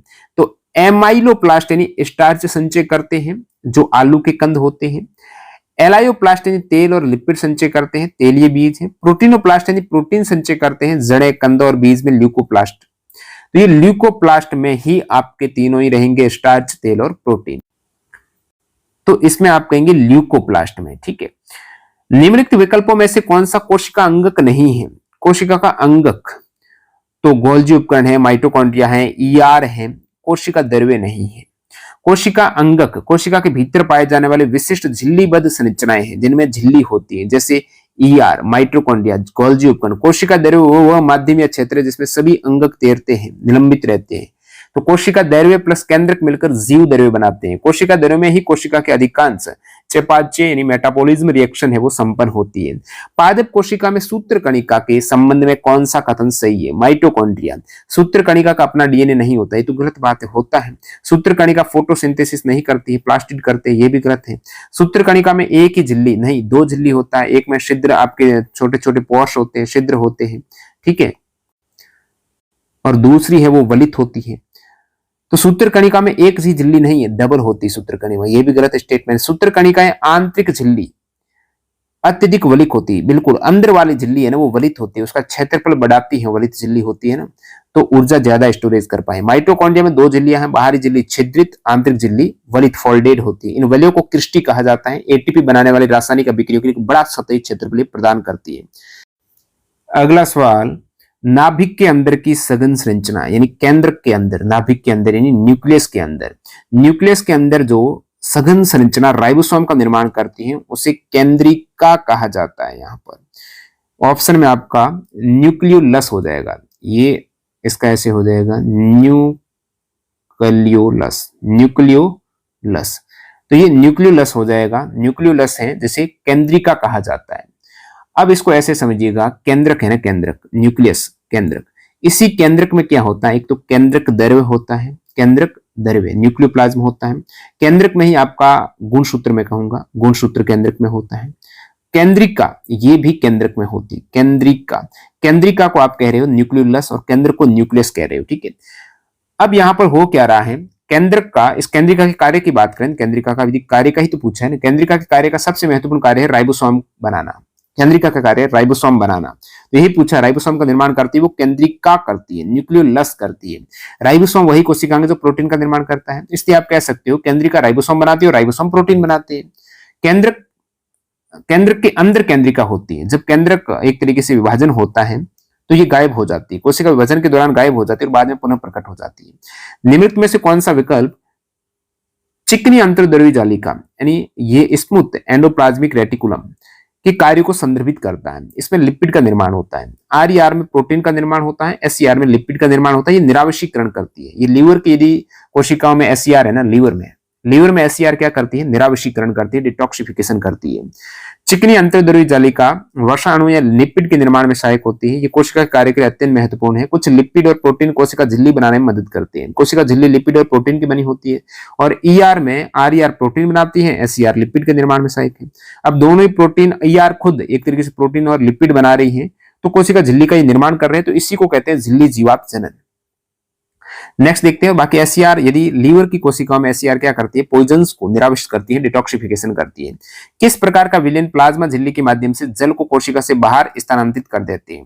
कोशिका के बाहर जल जा रहा है, इसका मतलब है बाहर का जो सांद्रता है वो विलय का बार कम है, विलय का बार कम है तो विलय ज्यादा है, तो विलय ज्यादा है तो वहां पर सांद्रता ज्यादा है विलयन की, विलयन की सांद्रता ज्यादा है तो अति परासारी विलयन है, अति परासारी। अति परासारी का मतलब है विलयन की सांद्रता ज्यादा है, विलयन की सांद्रता क्या है, ज्यादा है। विलयन की सांद्रता का मतलब क्या है, उसमें विलय ज्यादा है, क्या ज्यादा है, विलय ज्यादा। विलय ज्यादा का मतलब है विलायक पानी कम है, पानी कम है तो बाहर पानी कम है तो कोशिका के अंदर का पानी बाहर आ जाएगा और कोशिका सिकुड़ जाएगी, कोशिका संकुचित हो जाएगी जब उसे अति परासारी विलयन में आप रखेंगे। और बाकी आपको बता ही दिया है। निम्नलिखित में से कौन सा कोशिकांग केवल जंतु कोशिका में उपस्थित है, पादप कोशिका में नहीं है? पादप कोशिका में आपका इनमें से देखेंगे रिक्तिका होती है पादप में, गोल्जी उपकरण भी माइटो तारक काय, सेंट्रोसोम, सेंट्रोसोम तारक केंद्र, तारक काय, सेंट्रियोल्स ये जंतु कोशिका में पाए जाते हैं। इनका मुख्य कार्य कोशिका विभाजन के दौरान तरकु तंतुओं का निर्माण करना। जब कोशिका विभाजन होता है उसमें काम आता है ये तारक काय। पादप कोशिकाओं में इनका अभाव होता है कुछ निम्न श्रेणियों के पौधों को छोड़कर। पादप कोशिका और जंतु कोशिका में मुख्य अंतर है, पादप कोशिका में कोशिका भित्ति और लवक होते हैं, जंतु कोशिका में नहीं होते हैं। तो पादप कोशिका में ये एक्स्ट्रा चीजें हैं, कोशिका भित्ति और प्लास्टिड होते हैं लेकिन जंतु में नहीं होते हैं।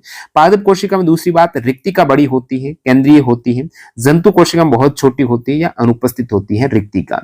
कोशिका द्रव्य के संबंध में उस कथन का चयन करें जो गलत है। कोशिका द्रव्य प्लाज्मा झिल्ली के अंदर तरल पदार्थ से भरा क्षेत्र है, बिल्कुल तरल पदार्थ है वही तो पूरा कोशिका द्रव्य है।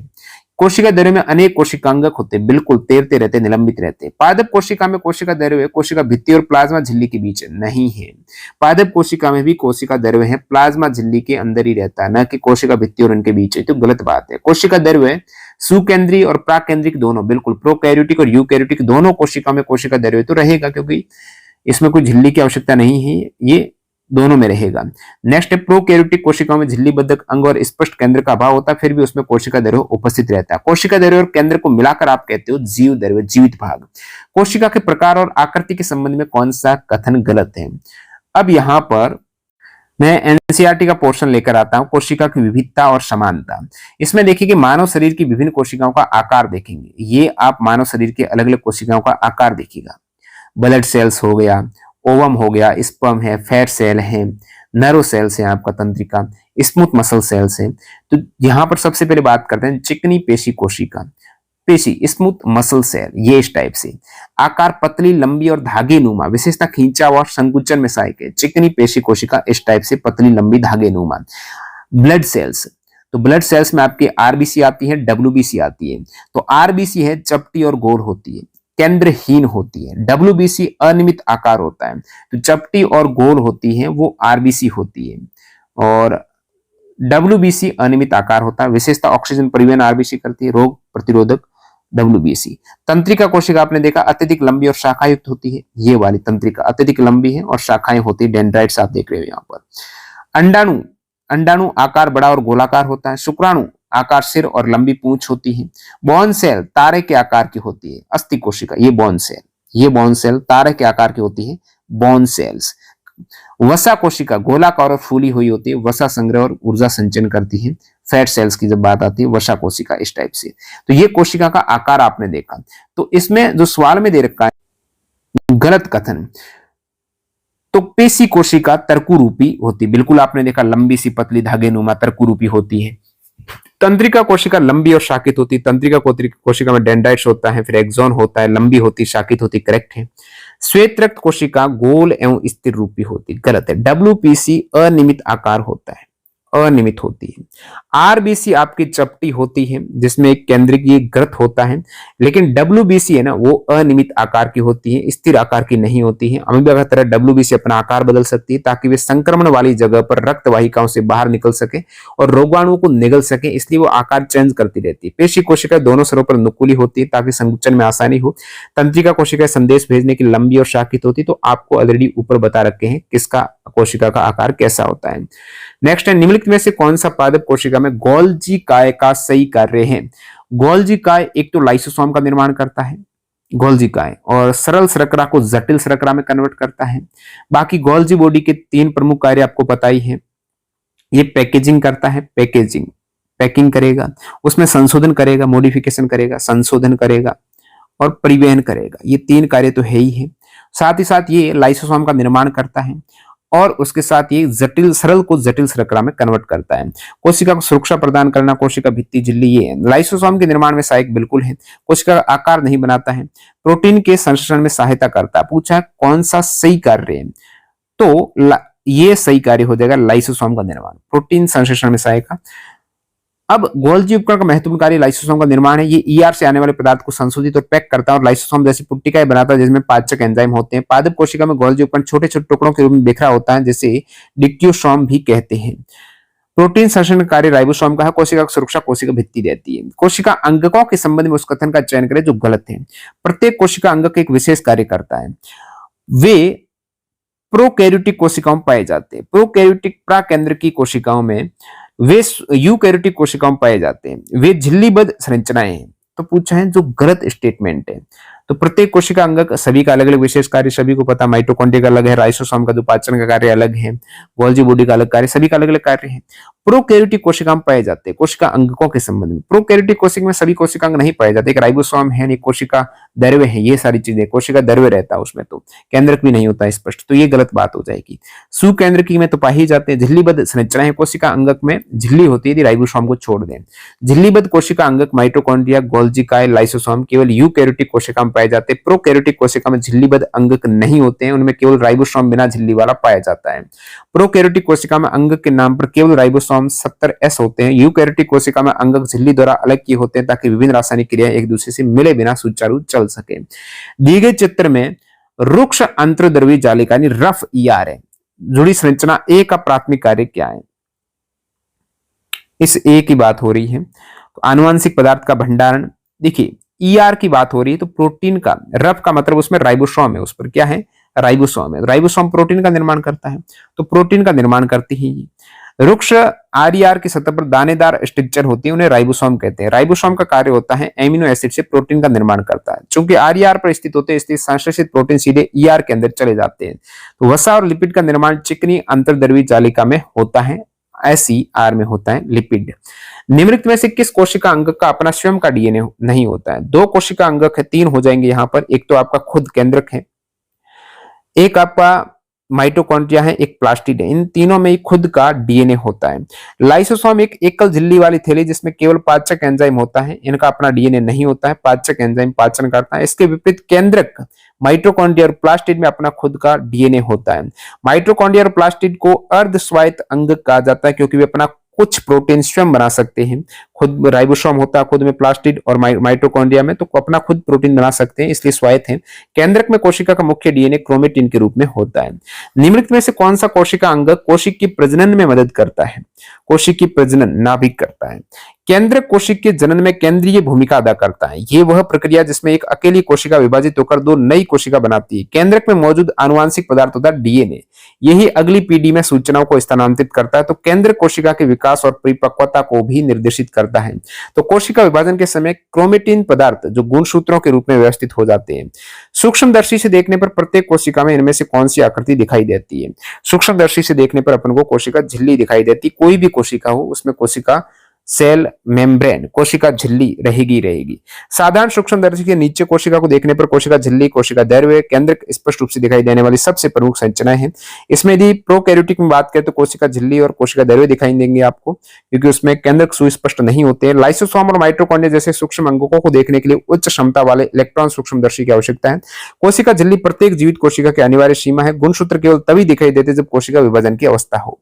प्रोकैरियोटिक कोशिकाएं यूकैरियोटिक कोशिकाओं से निम्नलिखित में से किसमें भिन्न होती हैं? झिल्ली युक्त कोशिकांग नहीं होते हैं। झिल्ली युक्त केंद्रक का अभाव। झिल्ली युक्त अंगक एक वास्तविक केंद्रक राइबोसोम। पूछा है किसमें भिन्न होती है प्रोकैरियोटिक कोशिकाएं यूकैरियोटिक कोशिकाओं से? तो इस सवाल में कैंडिडेट गलती कर सकते हैं। बात कर रहे हैं कि प्रोकैरियोटिक कोशिकाएं कैसे यूकैरियोटिक कोशिकाओं से भिन्न है, मतलब प्रोकैरियोटिक अलग कैसे है? तो हम ऑप्शन देखिए झिल्ली युक्त अंगक। तो क्या प्रोकैरियोटिक झिल्ली युक्त अंगक है क्या प्रोकैरियोटिक में, जो यूकैरियोटिक में नहीं है? नहीं है ना, ये तो झिल्ली युक्त अंगक थोड़े ही है। तो ये बात हो रही कि उसमें होंगी प्रोकैरियोटिक कोशिका में क्या है झिल्ली युक्त अंगक? नहीं है ना, तो ये कैसे करेक्ट करेंगे आप? झिल्ली युक्त केंद्र का अभाव, तो ये तो सही बात है ना कि प्रोकैरियोटिक में ये चीज है, मौजूद है, उन्हीं की बात हो रही है। क्योंकि ये सवाल ही इस प्रकार, आप सवाल में कंफ्यूज हो रहे होंगे कि प्रोकैरियोटिक कोशिकाएं यूकैरियोटिक कोशिकाओं से किसमें भिन्न, मतलब प्रोकैरियोटिक में वो चीज है तो प्रोकैरियोटिक में और यूकैरियोटिक में वो नहीं है। झिल्ली युक्त अंगक क्या प्रोकैरियोटिक में है? नहीं है। झिल्ली युक्त केंद्रक का अभाव क्या प्रोकैरियोटिक में ये चीज है? बिल्कुल ये चीज है प्रोकैरियोटिक, मतलब झिल्ली युक्त केंद्रक नहीं है प्रोकैरियोटिक में। और ये भी बोल रहा नहीं है, तो ये तो हो गई ना ये एक तरीके से। एक वास्तविक केंद्रक क्या प्रोकैरियोटिक में होता है? ट्रू न्यूक्लियस वास्तविक केंद्रक है जिसमें केंद्रक झिल्ली नहीं होता है ना, तो ये बात भी गलत हो जाएगी। राइबोसोम क्या प्रोकैरियोटिक में होता है, तो क्या ये यूकैरियोटिक में नहीं होता है? यूकैरियोटिक में होता है, तो इसे भिन्न कैसे हुआ? जो चीज प्रोकैरियोटिक में हो और यूकैरियोटिक में नहीं हो, जैसे झिल्ली युक्त केंद्रक का अभाव प्रोकैरियोटिक में है लेकिन यूकैरियोटिक में झिल्ली युक्त केंद्रक का अभाव नहीं होता उसमें। तो ये सवाल की लैंग्वेज से इस कैंडिडेट यहाँ पर काफी कैंडिडेट ने वास्तविक केंद्रक लिखा होगा, क्योंकि आप प्रोकैरियोटिक और यूकैरियोटिक को वास्तविक केंद्रक के बेस पर अलग करते हैं कि वास्तविक केंद्रक प्रोकैरियोटिक में नहीं होता, यूकैरियोटिक में होता है।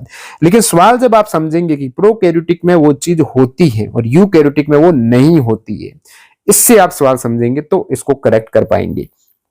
राइबोसोम तो दोनों में ही होते हैं, एक में 70S होता है, एक में 80S होता है। निम्नलिखित में से किस कोशिका अंगक में कुंडिका होती है?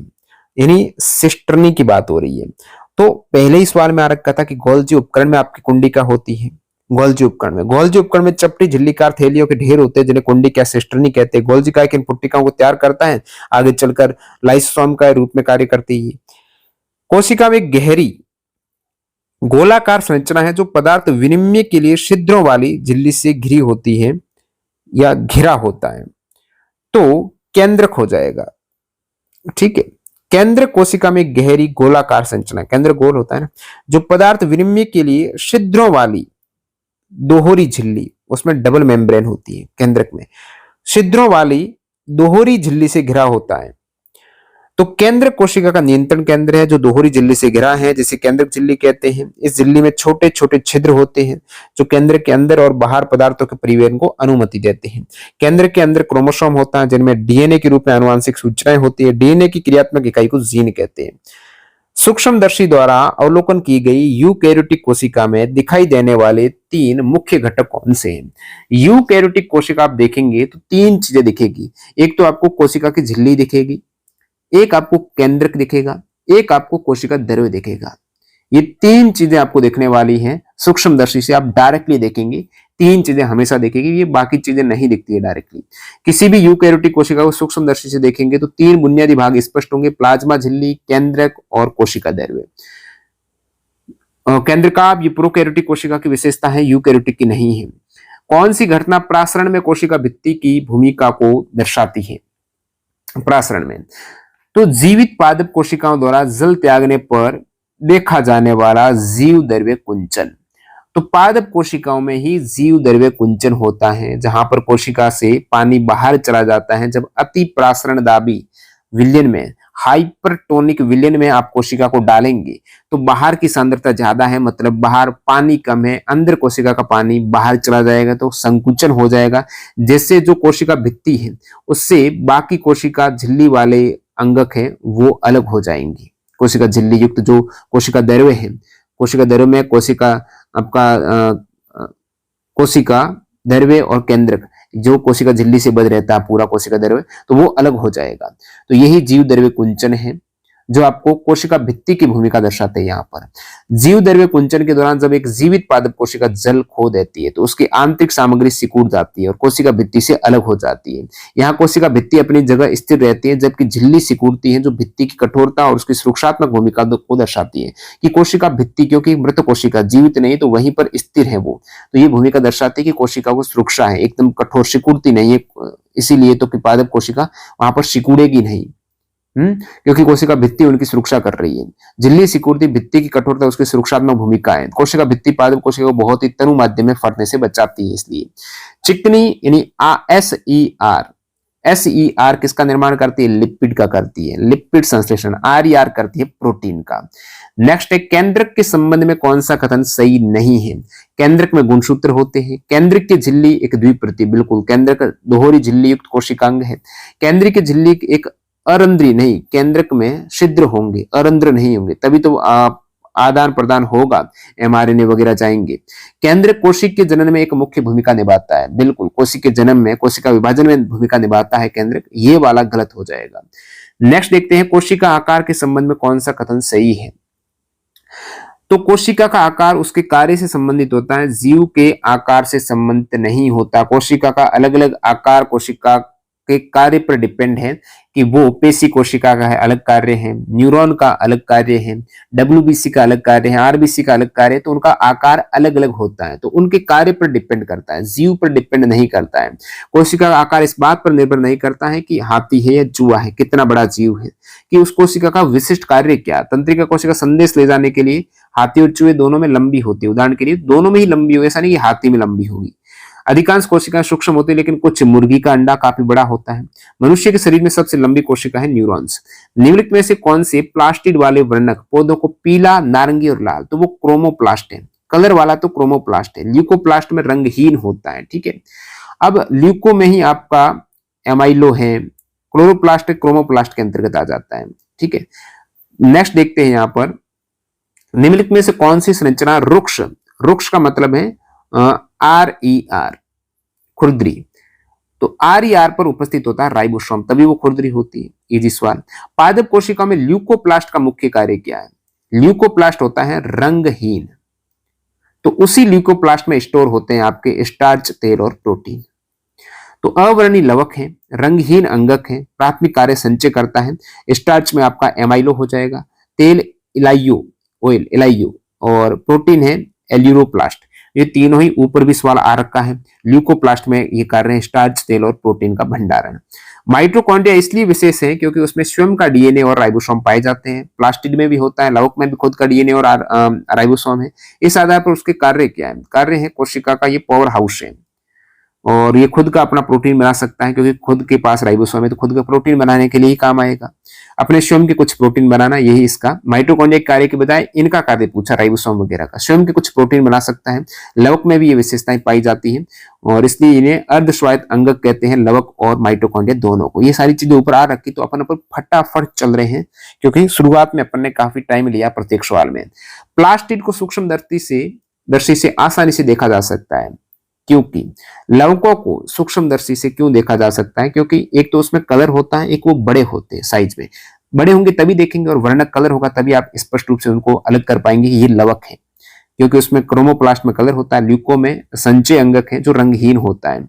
यदि किसी कोशिका में प्रक्रियात्मक गोल्जी कॉम्प्लेक्स का अभाव है तो ये मुख्यतः किसमें विफल होगा। अब गोल्जी कॉम्प्लेक्स, गोल्जी बॉडी, ये पैकेजिंग का कार्य करती है, ये सीक्रेशन का कार्य करती है, पैकेजिंग है, सीक्रेशन है। तो पैकेजिंग और स्राव का मतलब है कि एक कोशिका से जो प्रोटीन वगैरह बना है वो दूसरे अंगों तक पहुंचाना, तो ये सीक्रेशन हो जाएगा, जो कि गोल्जी उपकरण का ये मुख्य कार्य है, पैकेजिंग, मॉडिफिकेशन करना या फिर उनको परिवहन करना। लेकिन यहां पर ये नहीं रहा तो पैकेजिंग कौन करेगा, स्राव कौन करेगा, पैक करना, संशोधित करना, स्रावित करना यानी परिवहन करना, ये इनका कार्य हो जाएगा। और गोल्जी उपकरण बाकी लाइसोसोम निर्माण करता है, जटिल शर्कराओं का निर्माण करता है, सरल शर्करा से जटिल शर्करा। लाइसोसोम के बारे में कौन सा स्टेटमेंट सही है। लाइसोसोम को इसीलिए आत्मघाती थैली कहते हैं क्योंकि ये इसमें ऐसे पाचक एंजाइम होते हैं कि पाचन का कार्य करता है। अब जब कभी आपकी कोशिका पर क्षतिग्रस्त हो जाए कोशिका, तो क्षतिग्रस्त हुई तो कोशिका में ये लाइसोसोम है ना, ये झिल्ली फट जाएगी तो अंदर का जो सारा पाचक एंजाइम है वो इतना पाचन करता है कि खुद की कोशिका को ही खत्म कर देगा, इसीलिए आत्मघाती थैली है। लाइसोसोम की झिल्ली फट गई तो कोशिका को खत्म कर देगा पूरी को। लाइसोसोम झिल्ली से घिरी हुई एक ऐसी थैली जिसमें अत्यंत शक्तिशाली पाचक एंजाइम है। ये एंजाइम जटिल कार्बनिक पदार्थों को छोटे टुकड़ों में तोड़ते हैं और कोशिका के बेकार हिस्सों को पचाने का कार्य करता है। तो लाइसोसोम के एंजाइम खुरदरी यानी एक तरीके से लाइसोसोम का निर्माण आपने देखा गोल्जी उपकरण के द्वारा होता है और खुरदरी RER द्वारा बनाए जाते हैं। इन्हीं कोशिका के आत्मघाती थैली कहा जाता है क्योंकि इसमें इतने पाचक एंजाइम होते हैं, ये फट जाए ना लाइसोसोम तो पूरी कोशिका को ये खा जाएगा, जिस कोशिका का ये अंग है उसको खत्म कर देगा क्योंकि इतने पाचक एंजाइम होते हैं जो पाचन कर देगा कोशिका का। कोशिका झिल्ली के आर पार CO2 या O2 जैसी गैसों का पारगमन विसरण द्वारा होता है, जो उच्च सांद्रता से निम्न सांद्रता, यहां पर विसरण हो जाएगा। गैसों के केस में विसरण है और विसरण होता है उच्च सांद्रता से निम्न सांद्रता, तो विसरण उच्च और निम्न हो जाएगा। गैसें हैं, कोशिका झिल्ली के आर पार आना जाना विसरण डिफ्यूजन का प्रक्रिया के द्वारा होता है। ये एक प्राकृतिक भौतिक प्रक्रिया जिसमें पदार्थ के अणु उच्च सांद्रता वाले क्षेत्र से निम्न सांद्रता वाले क्षेत्र की ओर तब तक गति करते हैं जब तक संतुलित न हो जाए। जल के अणु की गति प्रासरण कहलाती है, गैसों के केस में विसरण हो जाएगा। रुक्ष RER और SER से क्या पृथक करता है। RER है ना, उस पर होता है राइबोसोम, SER पर नहीं होता है, यही एक अलग है। गोल्जी उपकरण निम्नलिखित में से किस अंगक से संबंधित है। गोल्जी उपकरण कनेक्ट रहता है ER से, एंडोप्लाज्मिक रेटिकुलम। गोल्जी उपकरण की झिल्लियां अक्सर ER की झिल्लियों से कनेक्ट रहती है। ER में बने पदार्थ गोल्जी उपकरण में भेजे जाते हैं। ER में प्रोटीन बन गया, ER में लिपिड बन गए, तो ये गोल्जी उपकरण में भेजे जाएंगे क्योंकि दोनों ही कनेक्ट है, पुट्टिकाएं हैं। जहां गोल्जी उपकरण है इनको संशोधन करेगा, पैकिंग करेगा और फिर परिवहन करेगा, ये सीक्रेशन करेगा। तो कोशिका के भीतर एक परिवहन और स्राव तंत्र है। गोल्जी काय और ER मिलकर एंडोमेम्ब्रेन सिस्टम का हिस्सा है। कोशिका में लाइसोसोम की क्या भूमिका पाचन का कार्य करती है। तो लाइसोसोम विजातीय पदार्थों का पाचन करती है, ठीक है, पाचन का केस हो जाएगा। लाइसोसोम कोशिका का सफाई तंत्र है, इसका प्राथमिक कार्य बाहर से आने वाले विजातीय पदार्थ जैसे बैक्टीरिया, भोजन है और कोशिका के टूटे फूटे अंगों को बचाकर कोशिका को साफ रखना, कोशिका की सफाई का कार्य करता है पाचन करके। लाइसोसोम पुराने और बेकार कोशिका अंगों का भी पाचन कर लेते हैं, ऑटोफेगी कहते हैं इसे। अवर्णी लवक यानी ल्यूकोप्लास्ट है, इसमें किस रंग का, ये रंगहीन होता है तो सफेद रंग का रहेगा। ल्यूकोप्लास्ट अवर्णी लवक है जो स्टोर करता है स्टार्च, तेल और प्रोटीन कणिकाओं को। यूकैरियोटिक कोशिकाओं में चिकनी अंतर्द्रवी जालिका का मुख्य कार्य क्या है। यानी SER का पूछा तो लिपिड निर्माण करती है। साथ ही साथ यदि ये SER मौजूद है आपके लीवर में, यकृत में मौजूद है, तो यकृत के SER, यकृत का कार्य क्या रहता है कि निरावशीकरण करना, डिटॉक्सिफिकेशन करना, जो दवाई है, जो एक तरीके से विष है, जहर है, एल्कोहल है, जो कहते हैं ना कि लीवर खराब हो जाएगा यदि आपने शराब का सेवन किया, क्योंकि अल्कोहल एक तरीके से विष है और विष को निरावशी डिटॉक्सिफाई करता है लीवर। तो ज्यादा लीवर पर प्रेशर रहेगा इस प्रकार डिटॉक्सिफाई करता रहेगा तो कमजोरी होगा ना। तो यकृत में ये SCR निरावशीकरण करती है। SCR जो लिपिड का निर्माण करती है, एक तरीके से फैट है ना, वसा, वो निरावशीकरण करती है। तब कहा जाता है कि जो पुराना घृत है, पुराना घी है, देशी घी बहुत पुराना हो, 10 साल, 20 साल, 50 साल, वो अमृत समान है, क्योंकि जितना पुराना होगा उतना ही वो निरावेशीकरण का उसमें गुण रहेगा। यदि कोई जहर का सेवन कर ले तो फिर पुराना घृत उन्हें दिया जाता है, क्योंकि घृत एक तरीके से लिपिड है। जिस प्रकार SCR कार्य करता है ना यकृत में निरावेशीकरण का, वो पुराने घृत की एक विशेषता हो जाती है। तो ये SCR लीवर में पाया जाए तो निरावेशीकरण कर लेगा। नेक्स्ट देखते हैं, निम्नलिखित में से कौन सा कोशिकीय अंग पुट्टिकाओं में उत्पादों के भंडारण, संशोधन और पैकेजिंग का कार्य करता है? तो गोल्जी बॉडी में ये सारी चीजें होती है, गोल्जी कॉम्प्लेक्स में होती है। किसी जीव में कोशिका भित्ति का स्थान क्या होता है? कोशिका भित्ति सबसे बाहरी भाग है, पादप कोशिका में होती है। ये प्लाज्मा झिल्ली के ठीक बाहर होती है, अंदर नहीं, बाहर। प्लाज्मा झिल्ली के बाहर ही होती है ना, पादप कोशिका में होती है, तो ये करेक्ट हो जाएगा, जंतु में नहीं होती। ठीक है, नेक्स्ट देखते हैं, RER SER अंतर क्या है? एक में राइबोसोम होता है, एक में नहीं होता। आप रफ है क्योंकि उसमें राइबोसोम के छोटे छोटे कण हैं जो प्रोटीन का निर्माण करते हैं। कोशिका में लाइसोसोम का प्राथमिक कार्य है पाचन करना, सफाई करना कोशिका की। तो बाहरी जो विजातीय पदार्थ हैं उनको पाचन करना। कोशिका झिल्लियों के प्रोटीन और लिपिड का नहीं है भाई, प्रोटीन का राइबो, ये RER है, ये SER है। बाहरी पदार्थ और घिसे हुए कोशिका का पाचन करना, ये करेक्ट है। ऊर्जा तो करता माइटोकॉन्ड्रिया, कोशिका द्रव्य में जल और खनिज संतुलन का नियमन, ये नहीं है। लाइसोसोम का मुख्य कार्य कोशिका की आंतरिक सफाई है। ये बाहरी हानिकारक पदार्थ जैसे वायरस, बैक्टीरिया कोशिका के पुराने या क्षतिग्रस्त अंगों का पाचन करके उन्हें नष्ट करता है। नेक्स्ट देखते हैं, निम्नलिखित में से कौन सा कथन अंतःप्रद्रवी जालिका यानी ER के बारे में गलत है? ये RER की सतह पर राइबोसोम लगे होते हैं जो प्रोटीन संश्लेषण करते, करेक्ट है। अंतःप्रद्रवी जालिका अपने अंदर आनुवांशिक सामग्री संग्रहित करती है। आनुवांशिक सामग्री कौन करता है पता है? केंद्रक करता है, ये ER नहीं करता है। ER कोशिका के भीतर पदार्थों के परिवहन में मदद करता है, बिल्कुल। ER गोल्जी बॉडी से कनेक्ट है और फिर वो आगे बढ़ाता है, विशेष रूप से कोशिका द्रव्य और केंद्र के बीच में। चिकनी अंतःप्रद्रवी जालिका लिपिड के संश्लेषण करती है, ये भी करेक्ट है। तो ये सारी चीजें करेक्ट है, लेकिन जो आनुवांशिक चीजें हैं वो केंद्रक में रहती है, DNA में। निम्नलिखित में से किस कण की उपस्थिति के कारण रुक्ष यानी RER नाम सूक्ष्मदर्शी से देखने पर रुक्ष दिखाई देता है? ये खुरदरा दिखाई देता है क्योंकि इसके ऊपर रफ राइबोसोम है। बार बार सवाल आ रहा है।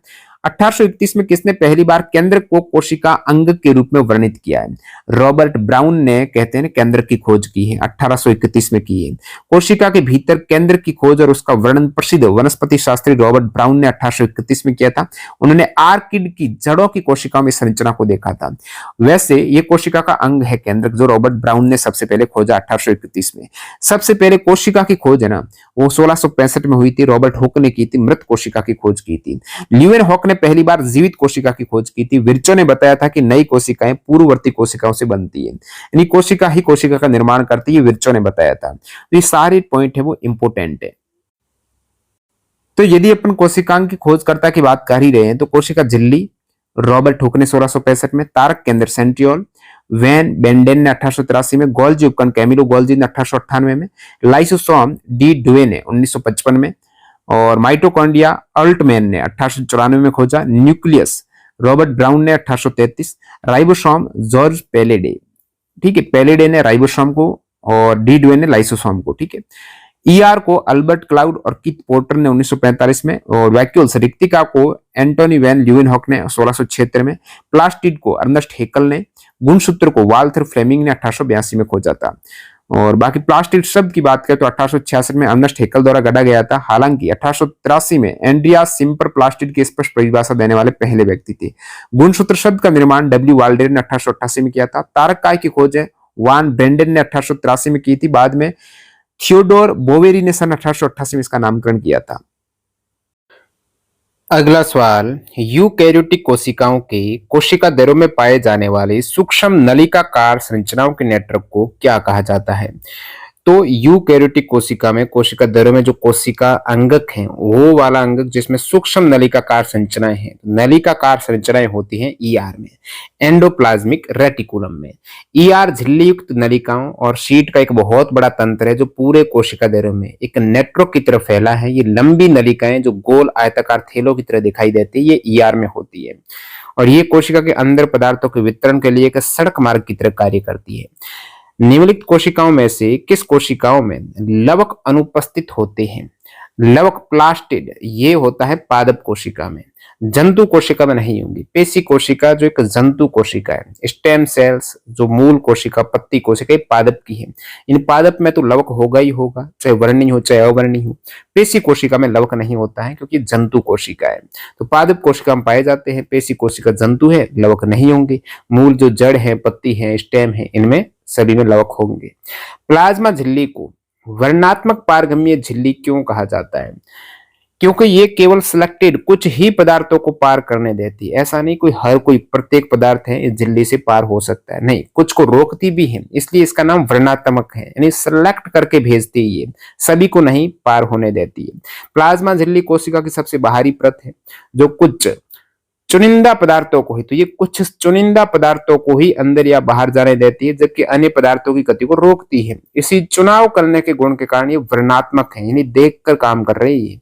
ये कोशिका के आंतरिक वातावरण को बाहरी वातावरण से अलग करती है। ये लचीली होती है और कार्बनिक अणु जैसे लिपिड और प्रोटीन से बनी होती है। CO2 और O2 जैसी गैसें विसरण द्वारा झिल्ली के आर पार जा सकती है, और जल के अणुओं की गति जब इस झिल्ली के माध्यम से होती है तो उसे प्रासरण कहते हैं।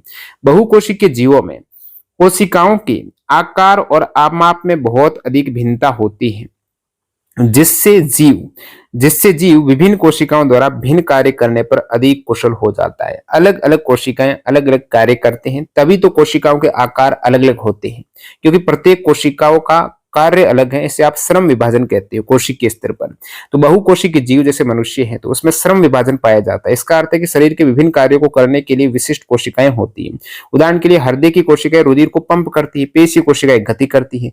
तो कोशिका का विशिष्ट आकार आमाप उसके कार्य की कुशलता पूर्वक करने में मदद करता है। एक कोशिकीय जीवों में एक ही कोशिका सभी जीवन प्रक्रियाएं करती है, एक ही कोशिका सारे कार्य करती है, इसलिए उसमें श्रम विभाजन उस स्तर पर नहीं होता जैसे बहुकोशिकी में।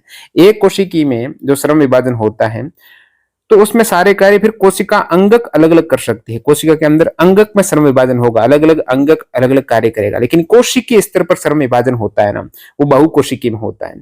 कोशिकांग के स्तर पर श्रम विभाजन दोनों में ही होता है, एक कोशिकी और बहुकोशिकी दोनों में ही। चयनात्मक पारगम्य झिल्ली के माध्यम से जल के विसरण को कहते हैं प्रासरण। गैसों का विसरण है, जल के विसरण को प्रासरण कहा जाता है। नेक्स्ट देखते हैं, जब विभिन्न आकार के प्याज के बल्बों को सूक्ष्मदर्शी से देखा जाता है तो सभी में समान आयताकार संरचना दिखाई देती है। इससे सिद्ध होता है कि सभी सजीव कोशिकाओं से बने होते हैं। और कोशिका यहाँ पर प्याज के छिलके का प्रयोग दर्शाता है कि प्याज का आकार छोटा हो या बड़ा, उनकी मूलभूत संरचनात्मक इकाई है एक समान होगी। बड़ा प्याज हो छोटा प्याज हो, बने सभी एक छोटी सी इकाई कोशिका से हैं। ये छोटी छोटी कठोर कोठरियां जैसी संरचनाएं कोशिकाएं हैं। इस सिद्धांत को पुख्ता करता है कि सभी जीव कोशिकाओं से निर्मित है। तो सेल थ्योरी का प्रतिपादन स्लाइडेन और टी स्वान ने किया था। कोशिका सजीवों की संरचनात्मक और कार्यात्मक इकाई है। निम्नलिखित में से कौन सा कोशिका भित्ति का एक कार्य नहीं है? तो कोशिका भित्ति का कार्य क्या नहीं है? तो कोशिका के लिए प्रोटीन का संश्लेषण करना ये कोशिका भित्ति का न कार्य होकर राइबोसोम का कार्य है। कोशिका भित्ति का कार्य कोशिका को आकार देती है, कोशिका को यांत्रिक क्षति से बचाती है, कोई दबाव वगैरह आ जाए। कोशिका से कोशिका अन्योन्य क्रिया में सहायता करती है, ये सारे कार्य है। लेकिन राइबोसोम का प्रोटीन का संश्लेषण ही राइबोसोम करता, ना कि कोशिका भित्ति करती है। नेक्स्ट देखते हैं, कोशिका भित्ति किससे बनी है? सेलुलोज की बनी होती है, जो केवल पादप, कवक और बैक्टीरिया में पाई जाती है, जंतुओं में नहीं होती है।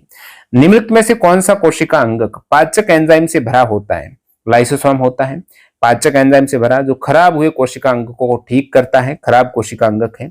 और किसी भी बाहरी पदार्थ का पाचन करके कोशिका को स्वच्छ बनाए रखने में सहायता करता है। पाचन का कार्य स्वच्छ बनाना, लयन काय हो जाएगा, जिसे लाइसोसोम कहते हैं। और लाइसोसोम में पाचक एंजाइम बहुत शक्तिशाली होते हैं। यदि कोशिका पर कोई आघात हो जाए तो ये लाइसोसोम फट जाएगा और पूरी कोशिका को ही पचाकर नष्ट कर देगा। ठीक है, इसीलिए इसे आत्मघाती थैली कहते हैं। जब कोशिका क्षतिग्रस्त हो जाती है लाइसोसोम फट जाएगा और अपने ही एंजाइम अपनी ही कोशिका को पचा लेगा और पूरी कोशिका को खा जाएगा। एक कोशिकीय जीव अमीबा की आकृति है वो परिवर्तनीय होती है। अमीबा की आकृति फिक्स नहीं होती है, जिस प्रकार WBC की फिक्स नहीं होती है, उसी टाइप से। और अमीबा में पादाब होते हैं, ये भोजन पकड़ने चलने के लिए उंगली जैसे उभार निकालता है। कोशिका झिल्ली के ही बने होते हैं, प्लाज्मा झिल्ली के पादाब होते हैं। चप्पल जैसी आकृति पैरामीशियम की होती है। WBC भी अपना आकार बदल सकती है। माइटोकॉन्ड्रिया के समान प्लास्टिड में भी स्वयं का इन खुद का DNA और राइबोसोम होता है, ये दोनों में होता है। माइटोकॉन्ड्रिया और प्लास्टिड में डीएनए और राइबोसोम होता है खुद का, इसलिए इन्हें अर्ध स्वायत्त अंग कहते हैं। कौन सा कथन कोशिका की आकृति और उसकी भूमिका के बीच संबंध का सर्वोत्तम रूप से वर्णन करता है? तो आकृति का मतलब है वो विशिष्ट कार्य के लिए है, अलग अलग आकृति अलग अलग कार्य है, तो कोशिका की आकृति उसके विशिष्ट कार्य में सहायता करती है। ये ऑलरेडी सवाल आ चुका है। जैसे संदेश भेजने के लिए तंत्रिका कोशिका लंबी होती है और संकुचन के लिए पेशी कोशिका लंबी और नुकीली होती है। कोशिकाएं अंगक एक जेली में निलंबित होते हैं, इन्हें आप कहते हो कोशिका द्रव्य या साइटोप्लाज्म कहते हो। ये जेली है, कोशिका अंगक जो जेली में होते हैं ना, जेली होती है साइटोप्लाज्म, जैसे कोशिका द्रव्य कहते हैं जिसमें सारे अंगक है वो निलंबित रहते हैं, डूबे हुए रहते हैं। निम्नलिखित में से कौन सा हरितलवक और माइटोकॉन्ड्रिया के बीच समानता? दोनों में खुद का डीएनए और राइबोसोम होता है, 70S राइबोसोम होता है। नेक्स्ट देखते हैं, निम्नलिखित में से कौन सा विकल्प पादप और जंतु कोशिका में कोशिका भित्ति एवं कोशिका झिल्ली की सही तुलना करता है? पादप कोशिका में कोशिका भित्ति होती है, जंतु में नहीं होती है। तो पादप कोशिका में कोशिका भित्ति और कोशिका झिल्ली दोनों होते हैं, जबकि जंतु कोशिका में केवल कोशिका झिल्ली होती है। ये वाला आप करेंगे करेक्ट। नेक्स्ट देखते हैं, चिकनी SER चिकनी अंत्र प्रद्रवी जालिका के निर्माण, ये लिपिड का निर्माण करते हैं, यानी वसा का निर्माण करते हैं, खोलरी करती प्रोटीन का। कौन सा उदाहरण वास्तविक जीवन में लाइसोसोम की भूमिका को सर्वोत्तम रूप से दर्शाता है? लाइसोसोम क्या करता है? हानिकारक जीवाणु को निगल देता है, उसका पाचन करेगा और सफाई करेगा तथा विकसित करने वाली एक श्वेत रुधिर कोशिका। कौन सा उदाहरण वास्तविक जीवन में लाइसोसोम की भूमिका को सर्वोत्तम रूप से? देखिए, दर्द महसूस करने में सहायता करने तो संकेत भेजने वाली तंत्रिका कोशिका है, लाइसोसोम ये काम नहीं करती। प्रकाश संश्लेषण द्वारा भोजन बनाने वाली एक हरी पत्ती है, तो वो तो आपका प्लास्टिड क्लोरोप्लास्ट का कार्य हो जाएगा। पेशी तक ऑक्सीजन पहुंचाने वाली एक लाल रुधिर कोशिका। हानिकारक जीवाणु को निगलने, यहां पर सफाई की बात हो रही है, यहां पर पाचन की बात हो रही है, तथा विघटन करने वाली जो श्वेत रक्त रुधिर कोशिका है। देखिए, WBC क्या करती है? रोगाणुओं को खत्म करती है। तो रोगाणु को खत्म करती है, तो यहां पर जो लाइसोसोम होता है, भाई WBC कोशिका ही है ना, और कोशिका के अंदर ही कोशिकांग होते हैं, तो वो कोशिकांग में लाइसोसोम जो WBC वाला लाइसोसोम है, जो WBC की कोशिका में होता है, वो आपके ये जीवाणु को खत्म करेगा, तो श्वेत रुधिर कोशिका हो जाएगी। तो WBC जब बाहरी जीवाणु को निगलती है तो उसके भीतर लाइसोसोम होता है ना, वो उन एंजाइम के द्वारा उन जीवाणु को पचाकर नष्ट कर देते हैं, जो सुरक्षा होती है अपनी। सुकेंद्र की कोशिका यानी यूकैरियोटिक सेल्स में केंद्र का मुख्य कार्य क्या है? केंद्र का कार्य यहां पर हो जाएगा कोशिका की जीवन प्रक्रियाओं को निर्देशित करना, यानी नियंत्रण केंद्र है ये केंद्रक। ऊर्जा उत्पादन तो ये माइटोकॉन्ड्रिया का हो जाएगा, अपशिष्ट का पाचन तो लाइसोसोम का हो जाएगा। भोजन के भंडारण इकाई के रूप में कार्य करना, तो भोजन के भंडारण इकाई में तो आपके ल्यूकोप्लास्ट में भी होता है, फिर रसधानी भी है, आपके रिक्तिका भी है। केंद्र को कोशिका का नियंत्रण केंद्र कहा जाता है। ये कोशिका की वृद्धि, चयापचय और प्रजनन जैसी सभी महत्वपूर्ण जीवन प्रक्रिया को निर्देशित करता है, नियंत्रित करता है, आनुवांशिक सूचनाएं सुरक्षित रखता है। केंद्र के भीतर क्रोमोसोम होते हैं और इन्हीं में जीन पाए जाते हैं। निम्नलिखित में से कौन सा विकल्प बहुकोशिकीय जीवों में देखे जाने वाले श्रम विभाजन का सर्वोत्तम रूप से व्याख्या करता है? बहुकोशिकीयों में श्रम विभाजन है, यानी अलग अलग यहाँ पर कार्य रहेंगे कोशिकाओं के भी अलग अलग कोशिका अलग अलग कार्य करती है। एक कोशिका में एक ही तो कोशिका है, तो उसमें श्रम विभाजन रहेगा कोशिका अंग के स्तर पर, लेकिन कोशिका स्तर पर श्रम विभाजन बहुकोशिकीय में, क्योंकि कार्य अलग अलग है। विभिन्न कोशिकाओं के विशिष्ट कार्य होते हैं, अलग अलग कोशिकाओं के अलग अलग कार्य होना ही श्रम विभाजन कहलाता है। निम्नलिखित में से कौन सा कथन कोशिकाओं के आकृति और आकार में विविधता की सही व्याख्या करती है? तो कोशिकाओं के आकृति और आकार उनके द्वारा किए जाने वाले विशिष्ट कार्यों पर डिपेंड करते हैं। नेक्स्ट, अगला सवाल, सजीवों में कोशिकाएं अपने कार्य के अनुसार आकृति और आमाप में भिन्न होती है। निम्नलिखित में से कौन सा कथन कोशिका के आकृति और उसके कार्य की सही तुलना, सही सुमेलित कौन सा है? जैसे अमीबा आप देखेंगे ना, अमीबा की आकृति फिक्स नहीं होती है, अनियमित आकृति होती है, गति और भोजन ग्रहण करने में सहायक है। अनियमित आकृति गति और भोजन है वो ग्रहण करने में सहायक होती, करेक्ट स्टेटमेंट है। तंत्रिका कोशिका गोल आकृति भोजन संग्रहित, ये तो फैट सेल होती है ना, गोल आकृति भोजन संग्रहित करती है। तंत्रिका कोशिका गोल नहीं होती है, लंबी शाखित और संदेश प्रेषित करती है। तंत्रिका के लिए ये होना चाहिए था, तंत्रिका लंबी होती है, शाखित होती है और संदेश प्रेषित करती है। पेशी कोशिका चपटी नहीं, ये चपटी डिस्क आकृति ऑक्सीजन वहन, ये आरबीसी की बात कर रहा है। चपटी डिस्क आकृति ऑक्सीजन आरबीसी होती है। पेशी कोशिका है ना, लंबी होती है, धागे नुमा होती है, ठीक है, पतली होती है। लाल रक्त कोशिका आपको ये वाली चपटी डिस्क आकृति ऑक्सीजन वहन, ये आरबीसी की। तो ये सभी तीनों ही सुमिलित नहीं है, केवल अमीबा को छोड़ दे तो। नेक्स्ट देखते हैं, निम्नलिखित में से किस कोशिका अंगक में एटीपी जनरेटिंग रासायनिक अभिक्रियाओं हेतु पर्याप्त पृष्ठीय क्षेत्रफल होता है? तो आपने देखा माइटोकॉन्ड्रिया में जो दोहरी आवरण वाली झिल्ली होती है, इसमें एक आवरण में तो छिद्र होते हैं और दूसरी वो वलित होती है, उसका क्षेत्रफल बढ़ाती है। एटीपी जनरेटिंग रासायनिक अभिक्रियाओं हेतु पर्याप्त पृष्ठीय क्षेत्रफल है, उस फोल्डेड सूत्रकणिका लेयर के कारण होता, तो माइटोकॉन्ड्रिया हो जाएगा। माइटोकॉन्ड्रिया की जो आंतरिक झिल्ली होती है ना, वो वलित होती है, फोल्डेड होती है, इस टाइप से क्षेत्रफल बढ़ जाएगा। ये क्रिस्टी बनाती है, इसे क्रिस्टी कहते हैं। ये वलन सतह के क्षेत्रफल को बहुत बढ़ा देती है, जिससे एटीपी बनाने वाली रासायनिक क्रियाओं के लिए अधिक स्थान मिल सके। रासायनिक क्रियाओं के लिए कौन सा कोशिकांग कोशिका के भीतर या बाहर द्रव्य को संवेष्टित करने यानी पैकेजिंग और डिस्पैच करने, प्रेषण, परिवहन के लिए उत्तरदायी है? तो पैकेजिंग करना, उसको मॉडिफाई करना, फिर डिस्पैच करना या सीक्रेशन है, इनमें गोल्जी बॉडी का कार्य, गोल्जी उपकरण, गोल्जी कॉम्प्लेक्स का कार्य हो जाएगा। संचयन, रूपांतरण और पैकेजिंग करना, और लाइसोसोम का निर्माण करना भी, और सरल से जटिल शर्कराओं में कन्वर्ट करना, ये सारे कार्य। प्लाज्मा झिल्ली को वर्णात्मक पारगम्य झिल्ली क्यों कहते हैं? क्योंकि ये कुछ ही पदार्थों को भीतर या बाहर जाने देती है, कुछ को रोक देती है, और ये लिपिड और प्रोटीन की बनी होती है। ऑक्सीजन जैसे सूक्ष्म अणु कोशिका झिल्ली से आसानी से क्यों गुजर सकते हैं, लेकिन स्टार्च या प्रोटीन जैसे बड़े अणु नहीं गुजर सकते? इसलिए तो इसे चयनात्मक पारगम्य झिल्ली कह रहे हैं, क्योंकि यह आपकी कोशिका झिल्ली चयनात्मक पदार्थों के लिए पारगम्य होती है, कुछ को ही जाने देती है और कुछ को रोक देती है। कोशिका झिल्ली की संरचना ही ऐसी है कि सूक्ष्म अणु O2 CO2 को विसरण के माध्यम से बिना किसी अवरोध से गुजरने देती है। बड़े अणु स्टार्च और प्रोटीन अपने आकार और रासायनिक प्रकृति के कारण इस झिल्ली को सीधे पार नहीं कर पाते। बड़े अणुओं के प्रवेश के लिए विशिष्ट भाग प्रोटीन या एंडोसाइटोसिस जैसी प्रक्रियाओं की आवश्यकता होती है। विसरण हमेशा उच्च सांद्रता से निम्न सांद्रता की ओर होता है। नेक्स्ट देखते हैं, व्यायाम के बाद पेशी कोशिकाएं अधिक माइटोकॉन्ड्रियल सक्रियता प्रदर्शित करती है, परिणाम निम्नलिखित में से किसका संकेत देते हैं? भाई अधिक ऊर्जा चाहिए तो माइटोकॉन्ड्रियल सक्रियता तो अधिक होगी वहां पर। पेशी कोशिका, भाई कोशिका में तो होता है माइटोकॉन्ड्रिया, तो पेशी कोशिका में माइटोकॉन्ड्रिया की संख्या वहां पर ज्यादा होगी क्योंकि उनको अधिक ऊर्जा चाहिए।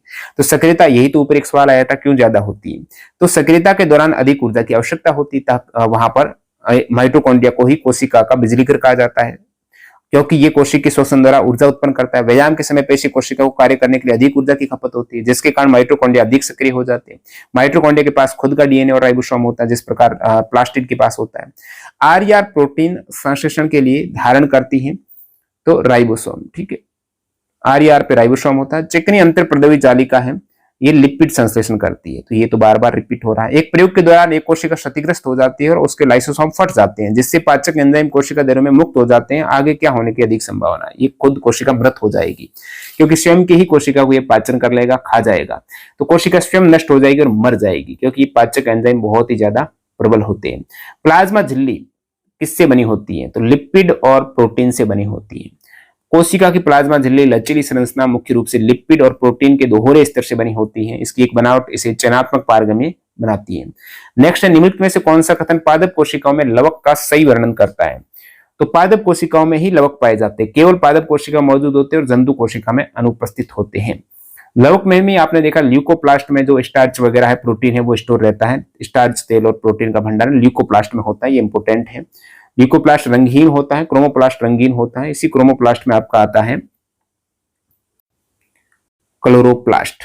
बहुकोशिकीय जीवों में कोशिका विभाजन का मुख्य उद्देश्य क्या है? बहुकोशिकीय जीवों में जो कोशिका विभाजन होता है, क्षतिग्रस्त या पुरानी कोशिकाओं की वृद्धि, मरम्मत और प्रतिस्थापन है। यानी एक से दो कोशिका क्यों बनी? यदि कोई कोशिका नष्ट हो गई, क्षतिग्रस्त हो गई, तो नई कोशिका चाहिए, तो पुरानी कोशिकाओं की वृद्धि करेगा, उसकी मरम्मत करेगा, प्रतिस्थापन करेगा। तो क्षतिग्रस्त या पुरानी कोशिका की वृद्धि, मरम्मत और प्रतिस्थापन के लिए कोशिका विभाजन होता है। बहुकोशिकीय जीवों में कोशिका विभाजन द्वारा नई कोशिकाएं बनती है, जीवों की शारीरिक वृद्धि करती है, घावों को भरती है, मृत या पुरानी कोशिकाओं के स्थान पर नई कोशिका आती है, इसलिए जरूरी है कोशिका विभाजन।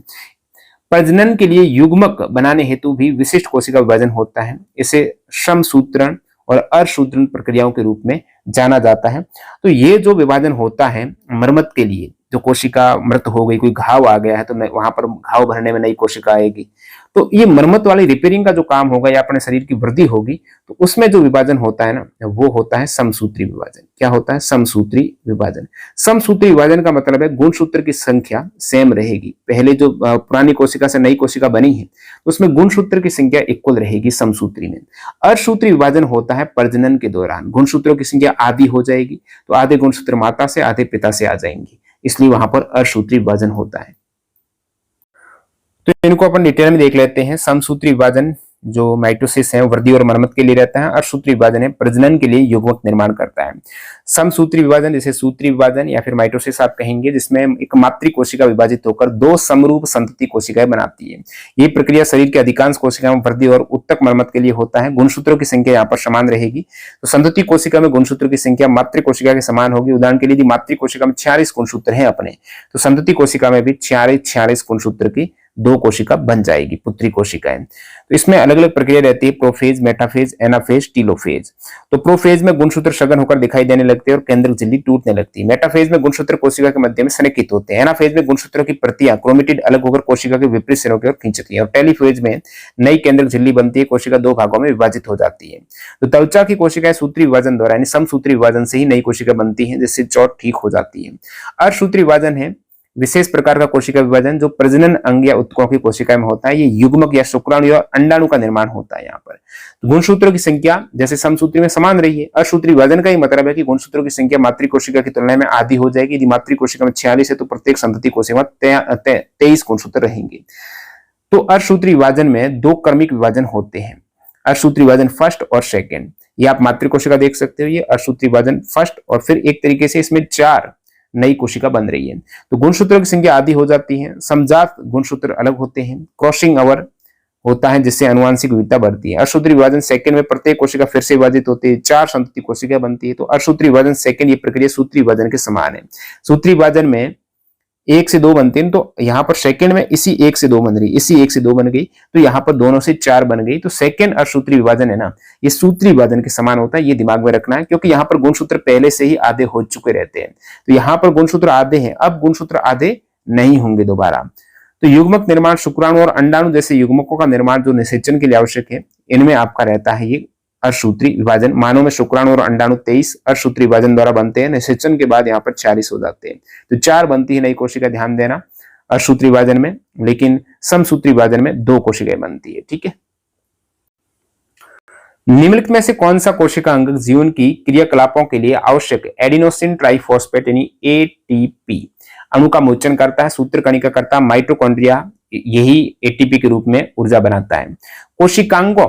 कोशिकाओं के संबंध में कौन से कथन असत्य हैं? कोशिका की आकृति प्राय उसके कार्य से संबंधित होती है, बिल्कुल करेक्ट है। सभी कोशिकाएं समान आकार और आकृति की नहीं होती है, अलग अलग कार्य के लिए अलग अलग आकार रहेगा, गलत बात है। यही पूछा असत्य कौन सा, ये कहेंगे। कोशिकाएं गोल, अंडाकार, तर्करूपी या शाखित हो सकती है, बिल्कुल गोल हो सकती है, अंडाकार, तर्करूपी, शाखित है। तंत्रिका कोशिकाएं आवेगों के चालन में सहायता, संदेशों को भेजने के लिए लंबी रहती है।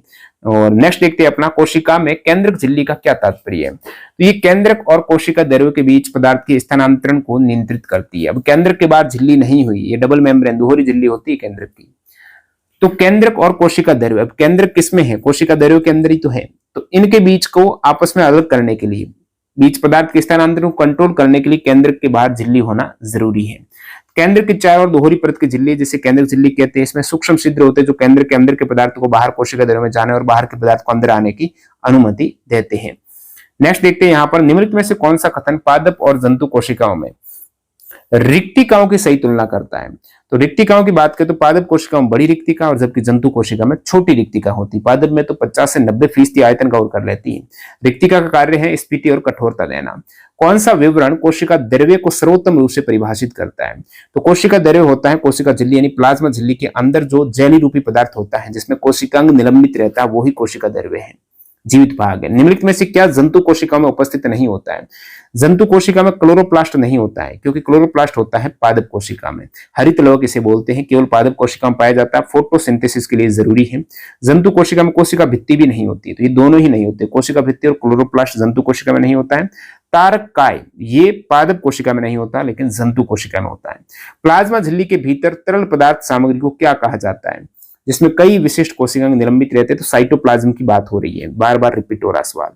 जीव द्रव्य झिल्ली प्लाज्मा मेम्ब्रेन के अतिरिक्त पादप कोशिकाओं में निम्नलिखित में से कौन सा बाहरी आवरण होता है? पादप कोशिकाओं में जो प्लाज्मा झिल्ली के अतिरिक्त होती है कोशिका भित्ति होती है, जो मृत होती है, मुख्य रूप से सेलुलोज की बनी होती है, पौधों को संरचनात्मक मजबूती देती है, निर्जीव रहती है। ये भित्ति पौधों को कवक और बैक्टीरिया के संक्रमण से भी सुरक्षा करती है। किस कोशिकांग को कोशिका की आत्मघाती थैली कहा जाता है? लाइसोसोम को कहा जाता है, क्योंकि इसमें बहुत ही प्रबल शक्तिशाली पाचक एंजाइम होते हैं नाभिक के निकट सघन अभिरंजित जालीदार संरचनाओं को सर्वप्रथम किसने देखा था, जिन्हें अब गोल्जी काय के रूप में जाना जाता है। कैमिलो गोल्जी ने देखा है। जो नाभिक के निकट होती है जालीदार संरचनाएं होती हैं। 1898 में कैमिलो गोल्जी ने सर्वप्रथम केंद्र के पास सघन जालीदार संरचनाओं को अभिरंजित करके देखा था। इन्हीं के सम्मान में इन संरचनाओं को गोल्जी उपकरण या गोल्जी का नाम दिया गया। नेक्स्ट देखते हैं यहाँ पर पादप कोशिका भित्ति मुख्य रूप से सेलुलोज की बनी होती है। ठीक है, सेलुलोज की बनी होती है। तो सेलुलोज से बनी होती है कार्बोहाइड्रेट जो पौधों को यांत्रिक सहारा और कठोरता देता है। कवक की कोशिका भित्ति काइटिन की बनी होती है। और कोशिका झिल्ली है, ये आपके लिपिड और प्रोटीन से मिलकर बनी होती है, जो प्लाज्मा झिल्ली है। पादप कोशिका भित्ति का मुख्य संरचनात्मक घटक क्या है, सेलुलोज है, सेलुलोज से बनी होती है। कौन सा कोशिका अंगक एटीपी के रूप में ऊर्जा मुक्त करने के लिए उत्तरदायी है, तो माइटोकॉन्ड्रिया हो जाएगा। नेक्स्ट है जीव द्रव्य झिल्ली या प्लाज्मा झिल्ली के भीतर जो तरल सामग्री होती है जेली रूपी, उसे कोशिका द्रव्य कहते हैं। पादप कोशिका भित्ति का प्राथमिक अवयव है सेलुलोज, सेलुलोज से बनी होती है। बार बार रिपीट हुए। काइटिन से लिग्निन का उपयोग कोशिका भित्ति को अधिक कठोर और जल्दरोधी बनाने के लिए किया जाता है, जैसे लकड़ी में होता है, जो ऑप्शन में था। मानव शरीर की सबसे लंबी कोशिका है न्यूरॉन, तंत्रिका कोशिका कह दो, न्यूरॉन कह दो, ये सबसे लंबी है। न्यूरॉन या तंत्रिका कोशिका मानव की सबसे लंबी कोशिका, इसकी लंबाई 1 मीटर तक हो सकती है। इसका मुख्य कार्य शरीर के एक भाग से दूसरे भाग तक विद्युत संकेत है, आवेग है, संदेश को ले जाना। मानव शरीर की सबसे बड़ी कोशिका है अंडाणु। मानव शरीर की सबसे छोटी कोशिका शुक्राणु। निम्नलिखित में से कौन सा कोशिका के संरचनात्मक संगठन का एक भाग नहीं है, तो कोशिका द्रव्य है, माइटोकॉन्ड्रिया, कोशिका भित्ति, सभी कोशिका के ही अवयव है। हृदय एक अलग हो जाएगा, अंग हो जाएगा आपका। तो अंग है, ये कोशिकाओं से, उत्तकों से मिलकर बने हैं, उत्तक कोशिका से मिलकर बना है, तो अंग अपने आप में अलग हो गया। पत्तियों में किस कोशिका अंगक में प्रकाश संश्लेषण के लिए आवश्यक पर्ण हरित होता है, हरित लवक में होता है, क्लोरोप्लास्ट में होता है, जो कि क्रोमोप्लास्ट का ही भाग है, हरित लवक। ठीक है, हरित लवक को कोशिका का रसोई घर कहा जाता है, क्योंकि भोजन बनाने में फोटोसिंथेसिस के लिए जरूरी है। कौन सी प्राथमिक विशेषता माइटोकॉन्ड्रिया को कोशिका का पावर हाउस कहलाने की अनुमति देता है, तो ये ऊर्जा को एटीपी के रूप में संश्लेषित करता है माइटोकॉन्ड्रिया, इसीलिए इसे पावर हाउस कहते हैं, क्योंकि इसमें वले फोल्डेड आपके मेम्ब्रेन होती है, जिसमें उसकी क्षेत्रफल बढ़ जाता है और इसे आप क्रिस्टी बोलते हो, आंतरिक सतह को क्षेत्रफल बढ़ाने वाली वृत्त।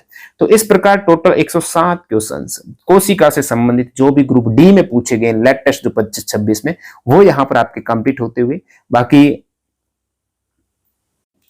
पूरी ई बुक आप ले सकते हो जो ग्रुप डी में पूछे गए 101 शिफ्ट के 2525 क्वेश्चन है। एनसीईआरटी की चैप्टर वाइज इन सवालों को वर्गीकृत किया गया, एक्स्ट्रा फैक्ट ऐड किए गए हैं, और इसी मेन पीडीएफ के साथ आपको मिल जाएगा इसका प्रिंट वर्जन, जो कम पेज में रहेगा। तो इसमें पेज नंबर 4 पर आपका प्रिंट वर्जन रहेगा, जो ड्राइव लिंक भी रहेगी, आप कॉपी करके पेस्ट कर सकते हो। लिंक कॉपी नहीं होती है तो स्कैनर रहेगा, दूसरे मोबाइल से स्कैन करके आपको लिंक मिल जाएगी, और ये ड्राइव लिंक से आप प्रिंट वर्जन डाउनलोड कर पाएंगे। 370 पेज है, बाकी 1480 पेज की ये रीडिंग वर्जन आप देख सकते हो डायरेक्टली अपने मोबाइल फोन से, या फिर पीसी से देख सकते हो, टैबलेट से देख सकते हो, इजीली इन सवालों को आप देख पाएंगे। तो मिलते हैं नए वीडियो में, धन्यवाद।